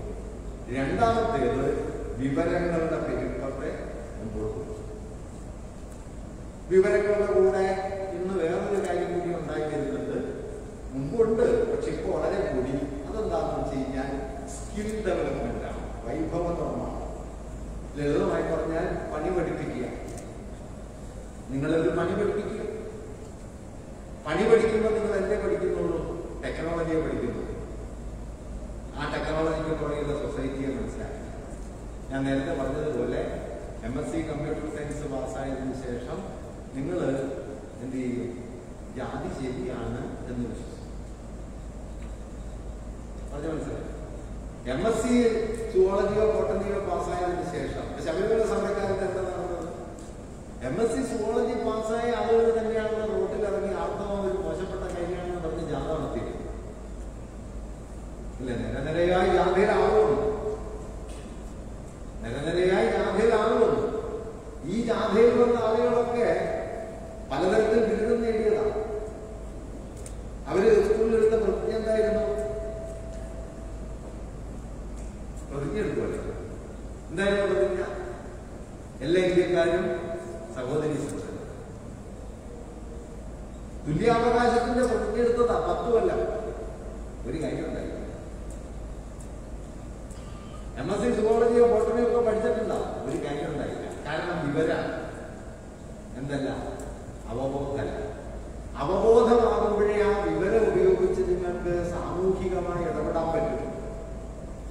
അപ്പൊ നമ്മുടെ മുമ്പിൽ വരുന്ന ഒരു അറിവിനെ സാമൂഹിക ധാരണയാക്കി മാറ്റണോ, കേവല വിവരമായി സൂക്ഷിക്കണം, അല്ലെങ്കിൽ ഒരു പണിക്കുള്ള വൈഭവമായിട്ട് കൊണ്ടു നടക്കണം? ഇന്ന് ആഗോള വ്യാപകമായി മൂലധന ശക്തികൾ ചെയ്തുകൊണ്ടിരിക്കുന്നത് അറിവിനെ വിവരവൽക്കരിക്കുകയും അതിനെ വൈഭവ രൂപങ്ങളാക്കി, വൈഭവം ഞാൻ പറയുന്നത് സ്കിൽ എന്നുള്ള അർത്ഥത്തിൽ വൈഭവ രൂപങ്ങളാക്കി മാറ്റുകയുമാണ്. എന്നാൽ ജനങ്ങൾക്ക് നിർണായക ശക്തി കൈവരുന്നത് അറിവ് വിവരമാകുമ്പോഴല്ല, വൈഭവ രൂപങ്ങളാകുമ്പോഴല്ല, അറിവിൽ വ്യാഖ്യാന സ്വഭാവവും അറിവിൽ വിമർശനശേഷിയും കൈവരുന്നത്. അതുകൊണ്ട് നമ്മളെല്ലാം വിദ്യാർത്ഥികളാണ്. ഒരർത്ഥത്തിൽ എല്ലാ മനുഷ്യരും എല്ലാ കാലത്തും വിദ്യാർത്ഥികളാണ്. ആ വിദ്യാർത്ഥിയായിരിക്കുമ്പോൾ നമ്മൾ ആദ്യം മനസ്സിലാക്കേണ്ടത് അറിവ് എന്ന് പറയുന്നത് ഒരു ന്യൂട്രൽ ഒബ്ജക്റ്റ് അല്ല, ഒരു നിസ്സംഗ വസ്തുവിന്റെ പേരല്ല അറിവ്. അറിവ് എന്ന് പറയുന്നത് എന്താണ്? അറിവ് സാമൂഹിക സംഘർഷത്തിന്റെ മണ്ഡലമാണ്. ഇംഗ്ലീഷിൽ പറഞ്ഞാൽ സൈറ്റ് ഓഫ് സോഷ്യൽ കണ്ടസ്റ്റ്. സാമൂഹികമായ സംഘർഷങ്ങൾ അരങ്ങേറുന്ന ഒരു മണ്ഡലമാണ് ഏതറിവ്. അതിൽ വ്യത്യസ്ത വീക്ഷണങ്ങൾ ഉണ്ടാവും. ആ വീക്ഷണങ്ങൾ തമ്മിൽ ഏറ്റുമുട്ടും. അതിൽ ഏത് വീക്ഷണത്തെയാണ് പിൻപറ്റേണ്ടത്, ഏത് വീക്ഷണത്തെയാണ് നിരസിക്കേണ്ടത് എന്നത് നമ്മുടെ സാമൂഹ്യ ബോധ്യവുമായി ബന്ധപ്പെട്ടിരിക്കും. എന്നിട്ട് ഇന്ത്യയിൽ ഒരു ഉദാഹരണം കൂടി പറയാം. ഇന്ത്യയെ സംബന്ധിച്ച് എന്താണ് ഇന്ത്യയുടെ അടിസ്ഥാന സ്വഭാവം എന്ന് ചോദിച്ചാൽ ഒരു വീക്ഷണം എന്താണ്? പൗരാണിക കാലം മുതലേ ഇന്ത്യ ഇങ്ങനെ തന്നെ നിലനിന്നിരുന്നു. അങ്ങനെ സഹസ്രാബ്ദ ഒരു പ്രാചീന ഭാരതീയ സമൂഹത്തിന്റെ ഇപ്പോഴത്തെ രൂപമാണ് ഇന്ത്യ എന്ന വാദമാണ് പൊതുവെ പറഞ്ഞാൽ ഹിന്ദുത്വമൊക്കെ മുമ്പോട്ട് വയ്ക്കുക. മറിച്ച് നമ്മൾ എന്താണ് പറയുക? നമ്മൾ പറയുക 1920 മുതൽ ദേശീയ പ്രസ്ഥാനം ജനകീയ രൂപം ആർജിച്ചപ്പോൾ ഇന്ത്യയിലെ വ്യത്യസ്ത ജാതികൾ, മതങ്ങൾ, ഭാഷകൾ, സംസ്കാര രൂപങ്ങൾ ഇവയെല്ലാം മറികടക്കുന്ന മട്ടിൽ ബ്രിട്ടനെതിരെ ഇന്ത്യക്കുള്ളിൽ വികസിച്ചു വന്ന അതിവിപുലമായ ഒരു ഐക്യബോധമാണ് ഇന്ത്യയായിട്ടുള്ളത്. രണ്ട് വീക്ഷണമാണ്. ആദ്യത്തേത് സഹസ്രാബ്ദങ്ങൾ മുമ്പ് ആരംഭിക്കുന്ന ഒരു സംസ്കാരത്തിന്റെ ഇങ്ങിയ തലപ്പാണ് ഇന്ത്യ എന്ന് പറയുന്നത്. അപ്പോൾ ആ സംസ്കാരത്തിന്റെ ഉടമകളായി ക്ലെയിമുള്ള ആർക്കാണോ അവർക്കാണ് ഇപ്പോഴും ക്ലെയിം. അതാണ് ഹിന്ദുത്വത്തിന്റെ രാഷ്ട്രപക്ഷം. അതിനെയാണ് അവർ സാംസ്കാരിക ദേശീയത എന്നൊക്കെ പറയുന്നത്. നമ്മൾ പറയുന്നത് എന്താണ്? ഇന്ത്യ എന്നത് ഒരാധുനിക ആശയമാണ്. എന്താണ് അതിന്റെ അടിസ്ഥാനം? പ്രാചീന കാലത്ത് എന്തോ നിലനിന്നിരുന്ന ഒരു ഭൂഭാഗമല്ല ഇന്ത്യ. മറിച്ച് കഴിഞ്ഞ അരനൂറ്റാണ്ടിൽ 20-ാം നൂറ്റാണ്ടിന്റെ ആദ്യത്തെ അരനൂറ്റാണ്ടിനിടയിൽ ബ്രിട്ടനെതിരായ സമരത്തിൽ കൈകോർത്ത് നിന്ന ഇന്ത്യക്കാർ ജാതിയെയും മതത്തെയും ഭാഷയെയും സംസ്കാരത്തെയും ഒക്കെ മറികടന്ന് ഒരു ഏകീകൃത ജനതയായി മാറിത്തീർന്നു. ഏതുവഴി? ബ്രിട്ടീഷ് വിരുദ്ധ സമരം. സാമ്രാജ്യത്വത്തിനെതിരായ സമരത്തിലൂടെ ഒരു ജനതയ്ക്കുള്ളിൽ രൂപപ്പെട്ട ഐക്യബോധം. ആ ഐക്യബോധം ഈ ഭൂപ്രദേശത്ത് നിലനിന്നിരുന്ന എല്ലാ വൈവിധ്യങ്ങൾക്കും മുകളിൽ ഉയർന്നു വന്നു. അങ്ങനെ ഉയർന്നു വന്ന ഒരു ഏകീകൃത ദേശബോധമാണ് ഇന്ത്യ. അങ്ങനെ വരുമ്പോ ഈ ഇന്ത്യ മതത്തിന്റെ അടിസ്ഥാനത്തിലല്ല, ഭാഷയുടെ അടിസ്ഥാനത്തിലല്ല, സംസ്കാരത്തിന്റെയോ ഭക്ഷണശീലത്തിന്റെയോ അടിസ്ഥാനത്തിലല്ല, മറിച്ച് സാമ്രാജ്യ വിരുദ്ധമായ ജനകീയ ബോധത്തിന്റെ അടിസ്ഥാനത്തിൽ. ഇത് മറ്റൊരു വിഷയം. ഈ രണ്ടാമത്തേതാണ് ഒരു സെക്യുലർ ഡെമോക്രസിയുടെ അടിസ്ഥാനം. ആദ്യത്തേതാണ് മതരാഷ്ട്രവാദത്തിന്റെ അടിസ്ഥാനം. അതുകൊണ്ട് ഇന്ത്യ എന്ന രാഷ്ട്രം എന്ന് പറയുമ്പോൾ അത് തർക്കരഹിതമായ ഒരു കാര്യമാണെന്ന് തെറ്റിദ്ധരിക്കരുത്. അതുകൊണ്ടാണ് ഞാൻ പറഞ്ഞത് it's a site of contest. ഒരു സംഘർഷ വേദിയാണ് ഇന്ത്യ എന്ന രാഷ്ട്രം എന്ന് പറയുമ്പോൾ നാം ചോദിക്കേണ്ടത് ഏത് തരത്തിലുള്ള രാഷ്ട്രം? പ്രാചീന ഭാരതം എന്ന് പറഞ്ഞാൽ ആ പ്രാചീന ഭാരതം എന്തായിരുന്നു? ജാതികളും മതങ്ങളും ആചാരങ്ങളും വർണ്ണാശ്രമ ധർമ്മവും ബ്രാഹ്മണ്യവും സവർണതയും രാജാക്കന്മാർ തമ്മിലുള്ള യുദ്ധങ്ങളും എല്ലാം നിറഞ്ഞൊരു പ്രദേശമായിരുന്നു. ആ പ്രാചീന ഭാരതമല്ല ആധുനിക ഇന്ത്യ. അതിന്റെ തുടർച്ചയല്ല. ഭൂപ്രദേശം നിന്നൊന്നാണ്. പക്ഷെ ആ ഭൂപ്രദേശത്തിനുള്ളിൽ വികസിച്ചു വന്ന ജീവിതക്രമം വേറെയാണ്. മനസ്സിലാവുന്നത്? ആ ജീവിതക്രമത്തിന്റെ വ്യത്യാസത്തിന്റെ അടിസ്ഥാനം ബ്രിട്ടീഷ് വിരുദ്ധമായ സാമ്രാജ്യ വിരുദ്ധമായ ജനകീയ സമരമാണ്. ആ ജനകീയ സമരത്തെ തള്ളി മാറ്റിയിട്ട് പുറോട്ട് നീക്കി നിർത്തിയിട്ട് പ്രാചീന കാലം മുതലെയുള്ള ഈ ഭൂപ്രദേശവും അവിടെയുള്ള രാജാധികാരപരവും മതപരവും ഒക്കെയായ ഘടകങ്ങളുമാണ് ഇന്ത്യ എന്ന് പറയുന്നത് ഇന്ത്യയെ കുറിച്ചുള്ള മറ്റൊരു രാഷ്ട്രീയ ലക്ഷ്യം. അതുകൊണ്ട് ഇന്ത്യ എന്ന രാഷ്ട്രം എന്നൊരു വാക്യം നമ്മളുടെ മുമ്പിൽ വരുമ്പോൾ അത് തർക്കരഹിതമായൊരു അറിവാണ് എന്ന് തെറ്റിദ്ധരിക്കരുത്. അതിൽ രണ്ട് വീക്ഷണങ്ങൾ അടങ്ങിയിട്ടുണ്ട്. അതിലേത് വീക്ഷണത്തെ നാം ഉയർത്തിപ്പിടിക്കുന്നു എന്നതനുസരിച്ചാണ് നാം ജനാധിപത്യവാദികളാണോ അല്ലെങ്കിൽ ഫാസിസ്റ്റുകളാണോ എന്ന് മനസ്സിലാക്കാൻ പറ്റും. ഇത് പ്രത്യക്ഷമായ ഒരു ഉദാഹരണം ഞാൻ പറഞ്ഞതേ ഉള്ളൂ. പരോക്ഷമായ നിലയിൽ ഈ സംഘർഷം മറ്റു പല അറിവുകളിലും കാണാൻ പറ്റും. അതുകൊണ്ട് ഏതറിവും ഒരു സാമൂഹിക ബന്ധമാണ്. ആ സാമൂഹിക ബന്ധം എന്ന നിലയിൽ അതിനെ മനസ്സിലാക്കുകയും അതിലടങ്ങിയിട്ടുള്ള ഈ സാമൂഹിക ബന്ധങ്ങളുടെ സ്വഭാവം എന്താണ് എന്ന് തിരിച്ചറിയുകയുമാണ് നാം ചെയ്യേണ്ടത്. ആ തിരിച്ചറിവിനെയാണ് നാം വിമർശനാവബോധം എന്ന് പറയുന്നത്. അങ്ങനെ വിമർശനാവബോധം വരുമ്പോൾ ഇന്ന് നിലനിൽക്കുന്ന അറിവ് നാം അംഗീകരിക്കും. പക്ഷെ അപ്പൊ തന്നെ തിരുത്തപ്പെടേണ്ടതോ മറികടക്കപ്പെടേണ്ടതുമാണ് എന്ന് മനസ്സിലാക്കുകയും ചെയ്യും. അതല്ലാതെ അറിവ് ശാശ്വതമാണ്, കേവലമാണ് എന്ന നിലയിൽ അറിവിനെ മനസ്സിലാക്കിയാൽ നമ്മുടെ രാഷ്ട്രീയ ധാരണകൾ അറിവിന്റെ മണ്ഡലത്തിന് പുറത്തായിരിക്കും. ഇന്നിപ്പോ നമ്മുടെ സമൂഹത്തിൽ സംഭവിച്ചുകൊണ്ടിരിക്കുന്ന ഒരു കാര്യം എന്താണെന്ന് വെച്ചാൽ അറിവിന്റെ മണ്ഡലത്തിന് പുറത്തേക്ക് സാമൂഹ്യ രാഷ്ട്രീയ ബോധ്യങ്ങളെ മാറ്റുക. അപ്പൊ നമ്മള് ചിലരൊക്കെ പറയാറില്ലേ, നമ്മൾ വീട്ടിൽ രാഷ്ട്രീയക്കാണ് അല്ലേ? പലരും പറയും. വാസ്തവത്തിൽ ആധുനിക സമൂഹത്തിലെ ഒന്നാമത്തെ രാഷ്ട്രീയ യൂണിറ്റിന്റെ പേരാണ് വീട്. ഞാൻ അതിന്റെ വിശദാംശങ്ങൾ ഇപ്പൊ പറയുന്നില്ല. അതിന്റെ രൂപപ്പെടലിന്റെ ചരിത്രവും അതിലെ അധികാര ഘടനയും ഒക്കെ നോക്കിയാൽ ഒന്നാം തരം രാഷ്ട്രീയ യൂണിറ്റാണ് വീട്. പക്ഷെ നമ്മൾ കരുതുന്നത് വീട് അങ്ങനെ ഒരു സ്ഥലമല്ല. വീട് അങ്ങനെ ഒരു സ്ഥലമല്ല എന്ന് നമ്മളെ ബോധ്യപ്പെടുത്താൻ കഴിഞ്ഞാൽ പിന്നെ വലതുപക്ഷ രാഷ്ട്രീയത്തിന് ഒരു പ്രശ്നമില്ല. കാരണം നമ്മളെല്ലാം അവസാനം ചെന്ന് കയറും, വീട്ടിൽ ചെന്ന് കയറും. അവസാനം ചെന്ന് കയറുന്ന സ്ഥലം വീടാണല്ല. ആ വീട് പൊളിറ്റിക്കലല്ല എന്ന് നിങ്ങൾ തെറ്റിദ്ധരിച്ചാൽ വലതുപക്ഷ രാഷ്ട്രീയത്തിന്റെ ഒന്നാം തരം ഒരു ഒളിത്താവളം ഒരു തർക്കവും ഇല്ലാതെ സുഭദ്രമായി നിലനിൽക്കും. നാം നടത്തുന്ന എല്ലാ യുദ്ധങ്ങളും പുറത്താണ് നമ്മുടെ ഉള്ളിലേക്ക് വരിക. പ്രൊഫസർ കെ എൻ പണിക്കർ പണ്ട് നമ്മുടെ മതനിരപേക്ഷതയെ കുറിച്ച്, ജാതി വിമർശനത്തെ കുറിച്ചും നമ്മുടെ പുരോഗമന ബോധത്തെ കുറിച്ചൊക്കെ പറയുമ്പോൾ അദ്ദേഹം പറയുന്ന ഒരു ഉദാഹരണം ചെരുപ്പ് കൂടി വെച്ച് വീട്ടിൽ കയറുന്ന പോലെയാണ്. നമ്മള് മതനിരപേക്ഷവാദികളാണ്, ജാതി വിരുദ്ധരാണ്. എവിടെ വരെയാണ്? വീട്ടിൽ കയറുന്നതല്ല. അത് ചോദ്യം. വീടിന്റെ അകത്തേക്ക് കയറിയാല് ഇതൊക്കെ അതിൻ്റെ അകത്ത് നടന്നതാണ്.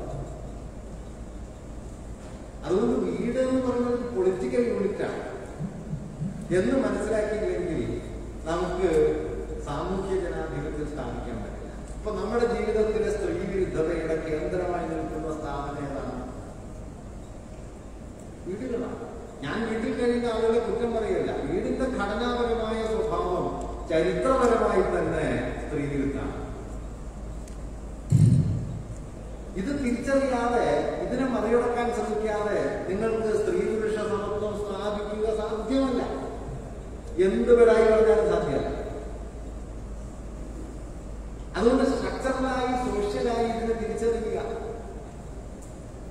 എന്നതുപോലെ നാം ആർജിക്കുന്ന ഏത് അറിവും അടിസ്ഥാനപരമായി ഒരു സോഷ്യോ ഹിസ്റ്റോറിക്കൽ റിലേഷനാണ്, ഒരു പവർ റിലേഷനാണ്, സാമൂഹ്യ അധികാര ബന്ധമാണ്, ചരിത്ര ബന്ധം.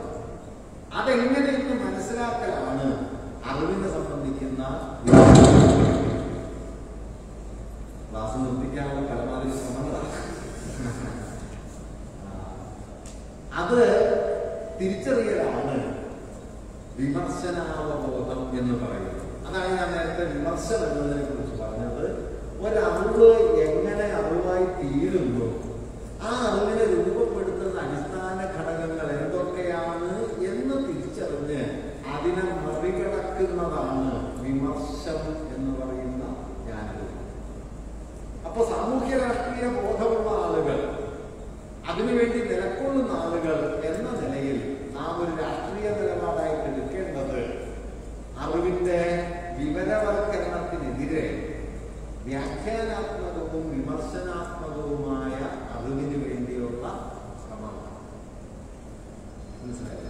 നമ്മുടെ ക്ലാസ് മുറികളും നമ്മുടെ പഠന സമ്പ്രദായങ്ങളും നമുക്ക് ലഭിക്കുന്ന അടിസ്ഥാന വിവര പുസ്തകങ്ങളും ഒക്കെ കൂടുതലായി വിവരകേന്ദ്രിതമായിട്ടോ അല്ലെങ്കിൽ വൈഭവ നിർമ്മാണത്തിൽ ഉന്നതോ ആയി മാറിക്കൊണ്ടിരിക്കുന്ന ഒരു കാലമാണ് ഇത്. അത് നിഷ്കളങ്കല്ല. കാരണം അധീശ ശക്തികൾക്ക്, ആധിപത്യ വിഭാഗങ്ങൾക്ക് സമൂഹത്തെ ഒരാൾക്കൂട്ടമായി കൂടെ കൊണ്ടു നടക്കാനാണ് താല്പര്യം. ഈ ആൾക്കൂട്ടമായി കൂടെ കൊണ്ടു നടക്കാൻ ഏറ്റവും സഹായകമായത് വിവരങ്ങളുള്ള ഒരാൾക്കൂട്ടം വൈഭവങ്ങളുള്ള ഒരാൾക്കൂട്ടം, വിമർശനബോധമില്ലാത്ത ഒരാൾക്കൂട്ടം. മറിച്ച് ജനാധിപത്യത്തിനും സാമൂഹ്യ പരിവർത്തനത്തിനും വേണ്ടി നിലകൊള്ളുന്നവരെ സംബന്ധിച്ച് അറിവ് കേവല വിവരമല്ല, അറിവ് ഒരു വൈഭവമല്ല, അറിവ് വിമർശനബോധമാണ്. അതുകൊണ്ട് ഈ വിമർശനബോധം, ഒരു കാര്യം കൂടി പറഞ്ഞതിൽ അവസാനിപ്പിക്കാം, ഈ വിമർശനബോധത്തിന് മാർക്സിസവുമായിട്ടുള്ള ബന്ധം എന്താണ്? അത് മാർക്സിസത്തിന്റെ വൈരുദ്ധ്യാത്മക വീക്ഷണം. എന്താ വൈരുദ്ധ്യാത്മക വീക്ഷണം? തിയററ്റിക്കലായിട്ട് അറിയാം. ഒറ്റ കാര്യം മാത്രം പറയാം. വൈരുദ്ധ്യാത്മക സമീപനം മുമ്പോട്ട് വയ്ക്കുന്ന ഒരു കാര്യം, യാഥാർത്ഥ്യം അത് ഏത് തരത്തിലുള്ളതാകട്ടെ, എല്ലാ യാഥാർത്ഥ്യങ്ങൾക്കും അടിസ്ഥാനപരമായി രണ്ട് സ്വഭാവം. ഒന്ന്, അത് ചലനാത്മകമാണ്, നിശ്ചലം. രണ്ട്, വ്യത്യസ്ത ഘടകങ്ങളുടെ സംഘർഷങ്ങൾ അവയ്ക്കുള്ളിൽ എപ്പോഴും കാണും. അല്ലാതെ ഒരൊറ്റ ഘടകം മാത്രമായി ഒരു യാഥാർത്ഥ്യവുമില്ല. നിങ്ങൾ നോക്കിയാൽ ചിലപ്പോൾ പുറമേക്ക് ഒന്ന് മാത്രമേ കാണുള്ളൂ. ചിലതിൽ ഒരുപാട് ഘടകങ്ങൾ ഒറ്റ നോട്ടത്തിൽ തന്നെ കാണും. ഒന്നേ കാണുന്നുള്ളൂ, ഒരുപാട് ഘടകങ്ങളുണ്ട്, കാണാം എന്ന വ്യത്യാസം പുറമേ അനുഭവപ്പെട്ടാലും ഇല്ലെങ്കിലും നമ്മൾ ഒരു മാർക്സിസ്റ്റ് അണ്ടർസ്റ്റാൻഡിംഗ് പറയുന്നത് എപ്പോഴും യാഥാർത്ഥ്യം വിവിധ ബലങ്ങളുടെ, വിവിധ പ്രവണതകളുടെ സംഘർഷാത്മകമായ വിനിമയങ്ങളായിട്ടാണ് നിലനിൽക്കുന്നത്. ഏതേത് ബലങ്ങളും ഏതേത് ഘടകങ്ങളും കൂടിക്കലർന്നാണ് ഒരു യാഥാർത്ഥ്യത്തിന്റെ പ്രകൃതം നിലവിൽ വരുന്നത്, പ്രകാരം നിലവിൽ വരുന്നത് എന്ന് നമ്മൾ എപ്പോഴും ആലോചിക്കണം. ഒന്ന്.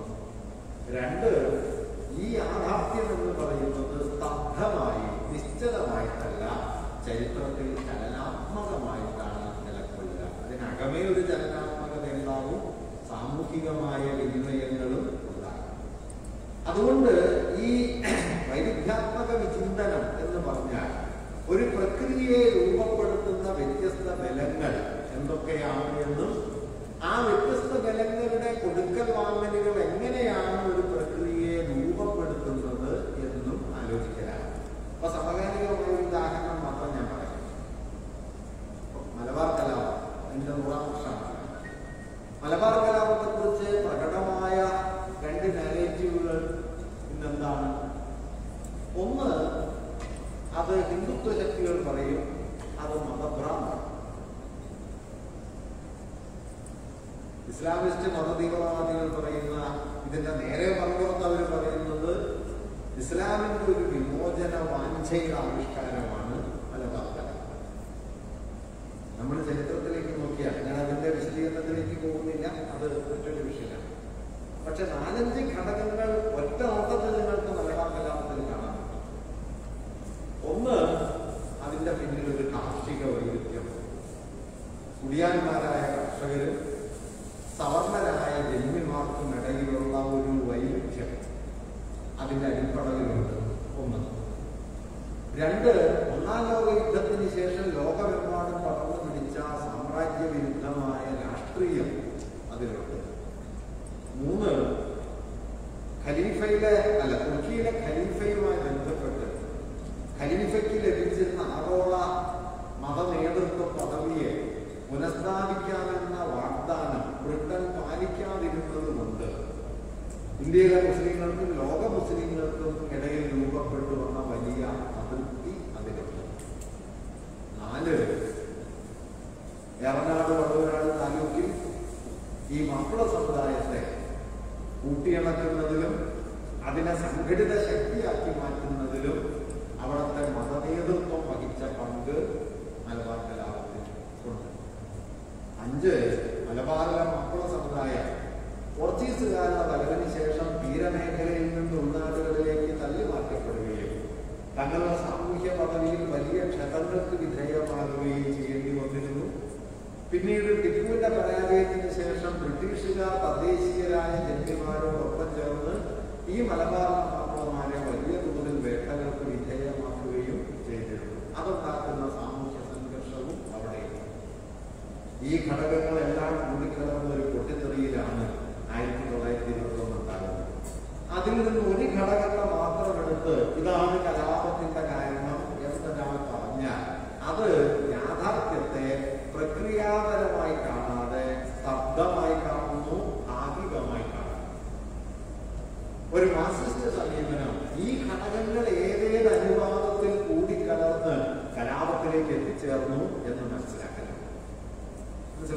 അങ്ങനെ മനസ്സിലാക്കുമ്പോൾ 19-ാം നൂറ്റാണ്ടിൽ അവിടെ അരങ്ങേറിയ ചെറുകിട കലാപങ്ങളിൽ നിന്ന് 921 വ്യത്യാസമുണ്ട് എന്ന് നമ്മൾ കാണേണ്ടി വരും. കാരണം അതിനിടയിൽ ദേശീയ പ്രസ്ഥാനം വന്നു, സാമ്രാജ്യ വിരുദ്ധ സമരം വന്നു, എന്നാലോ ഇതൊന്നും 19-ാം നൂറ്റാണ്ടിലില്ല.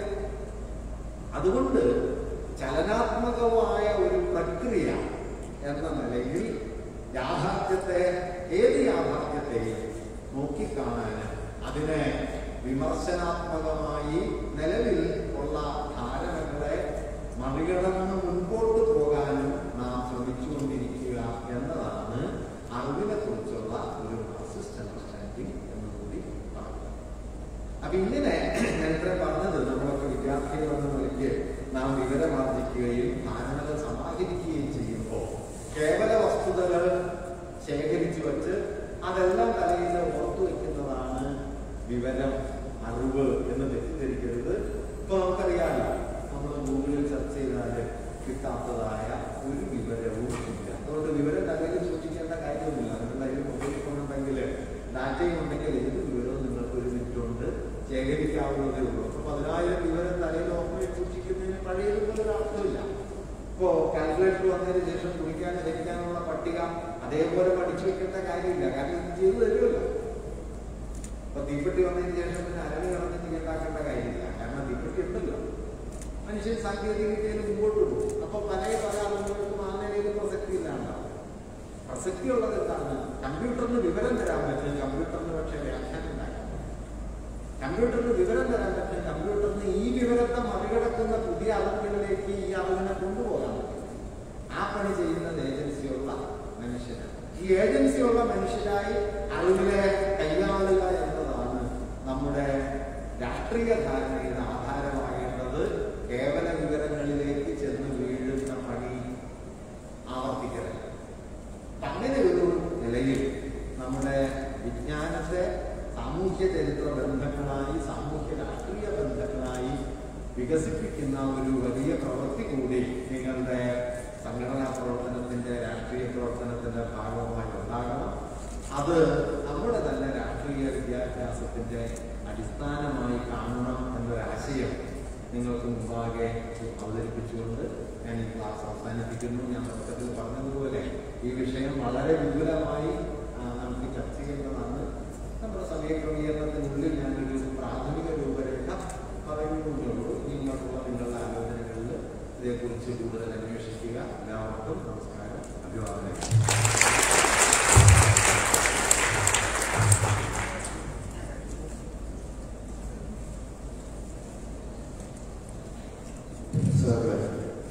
Master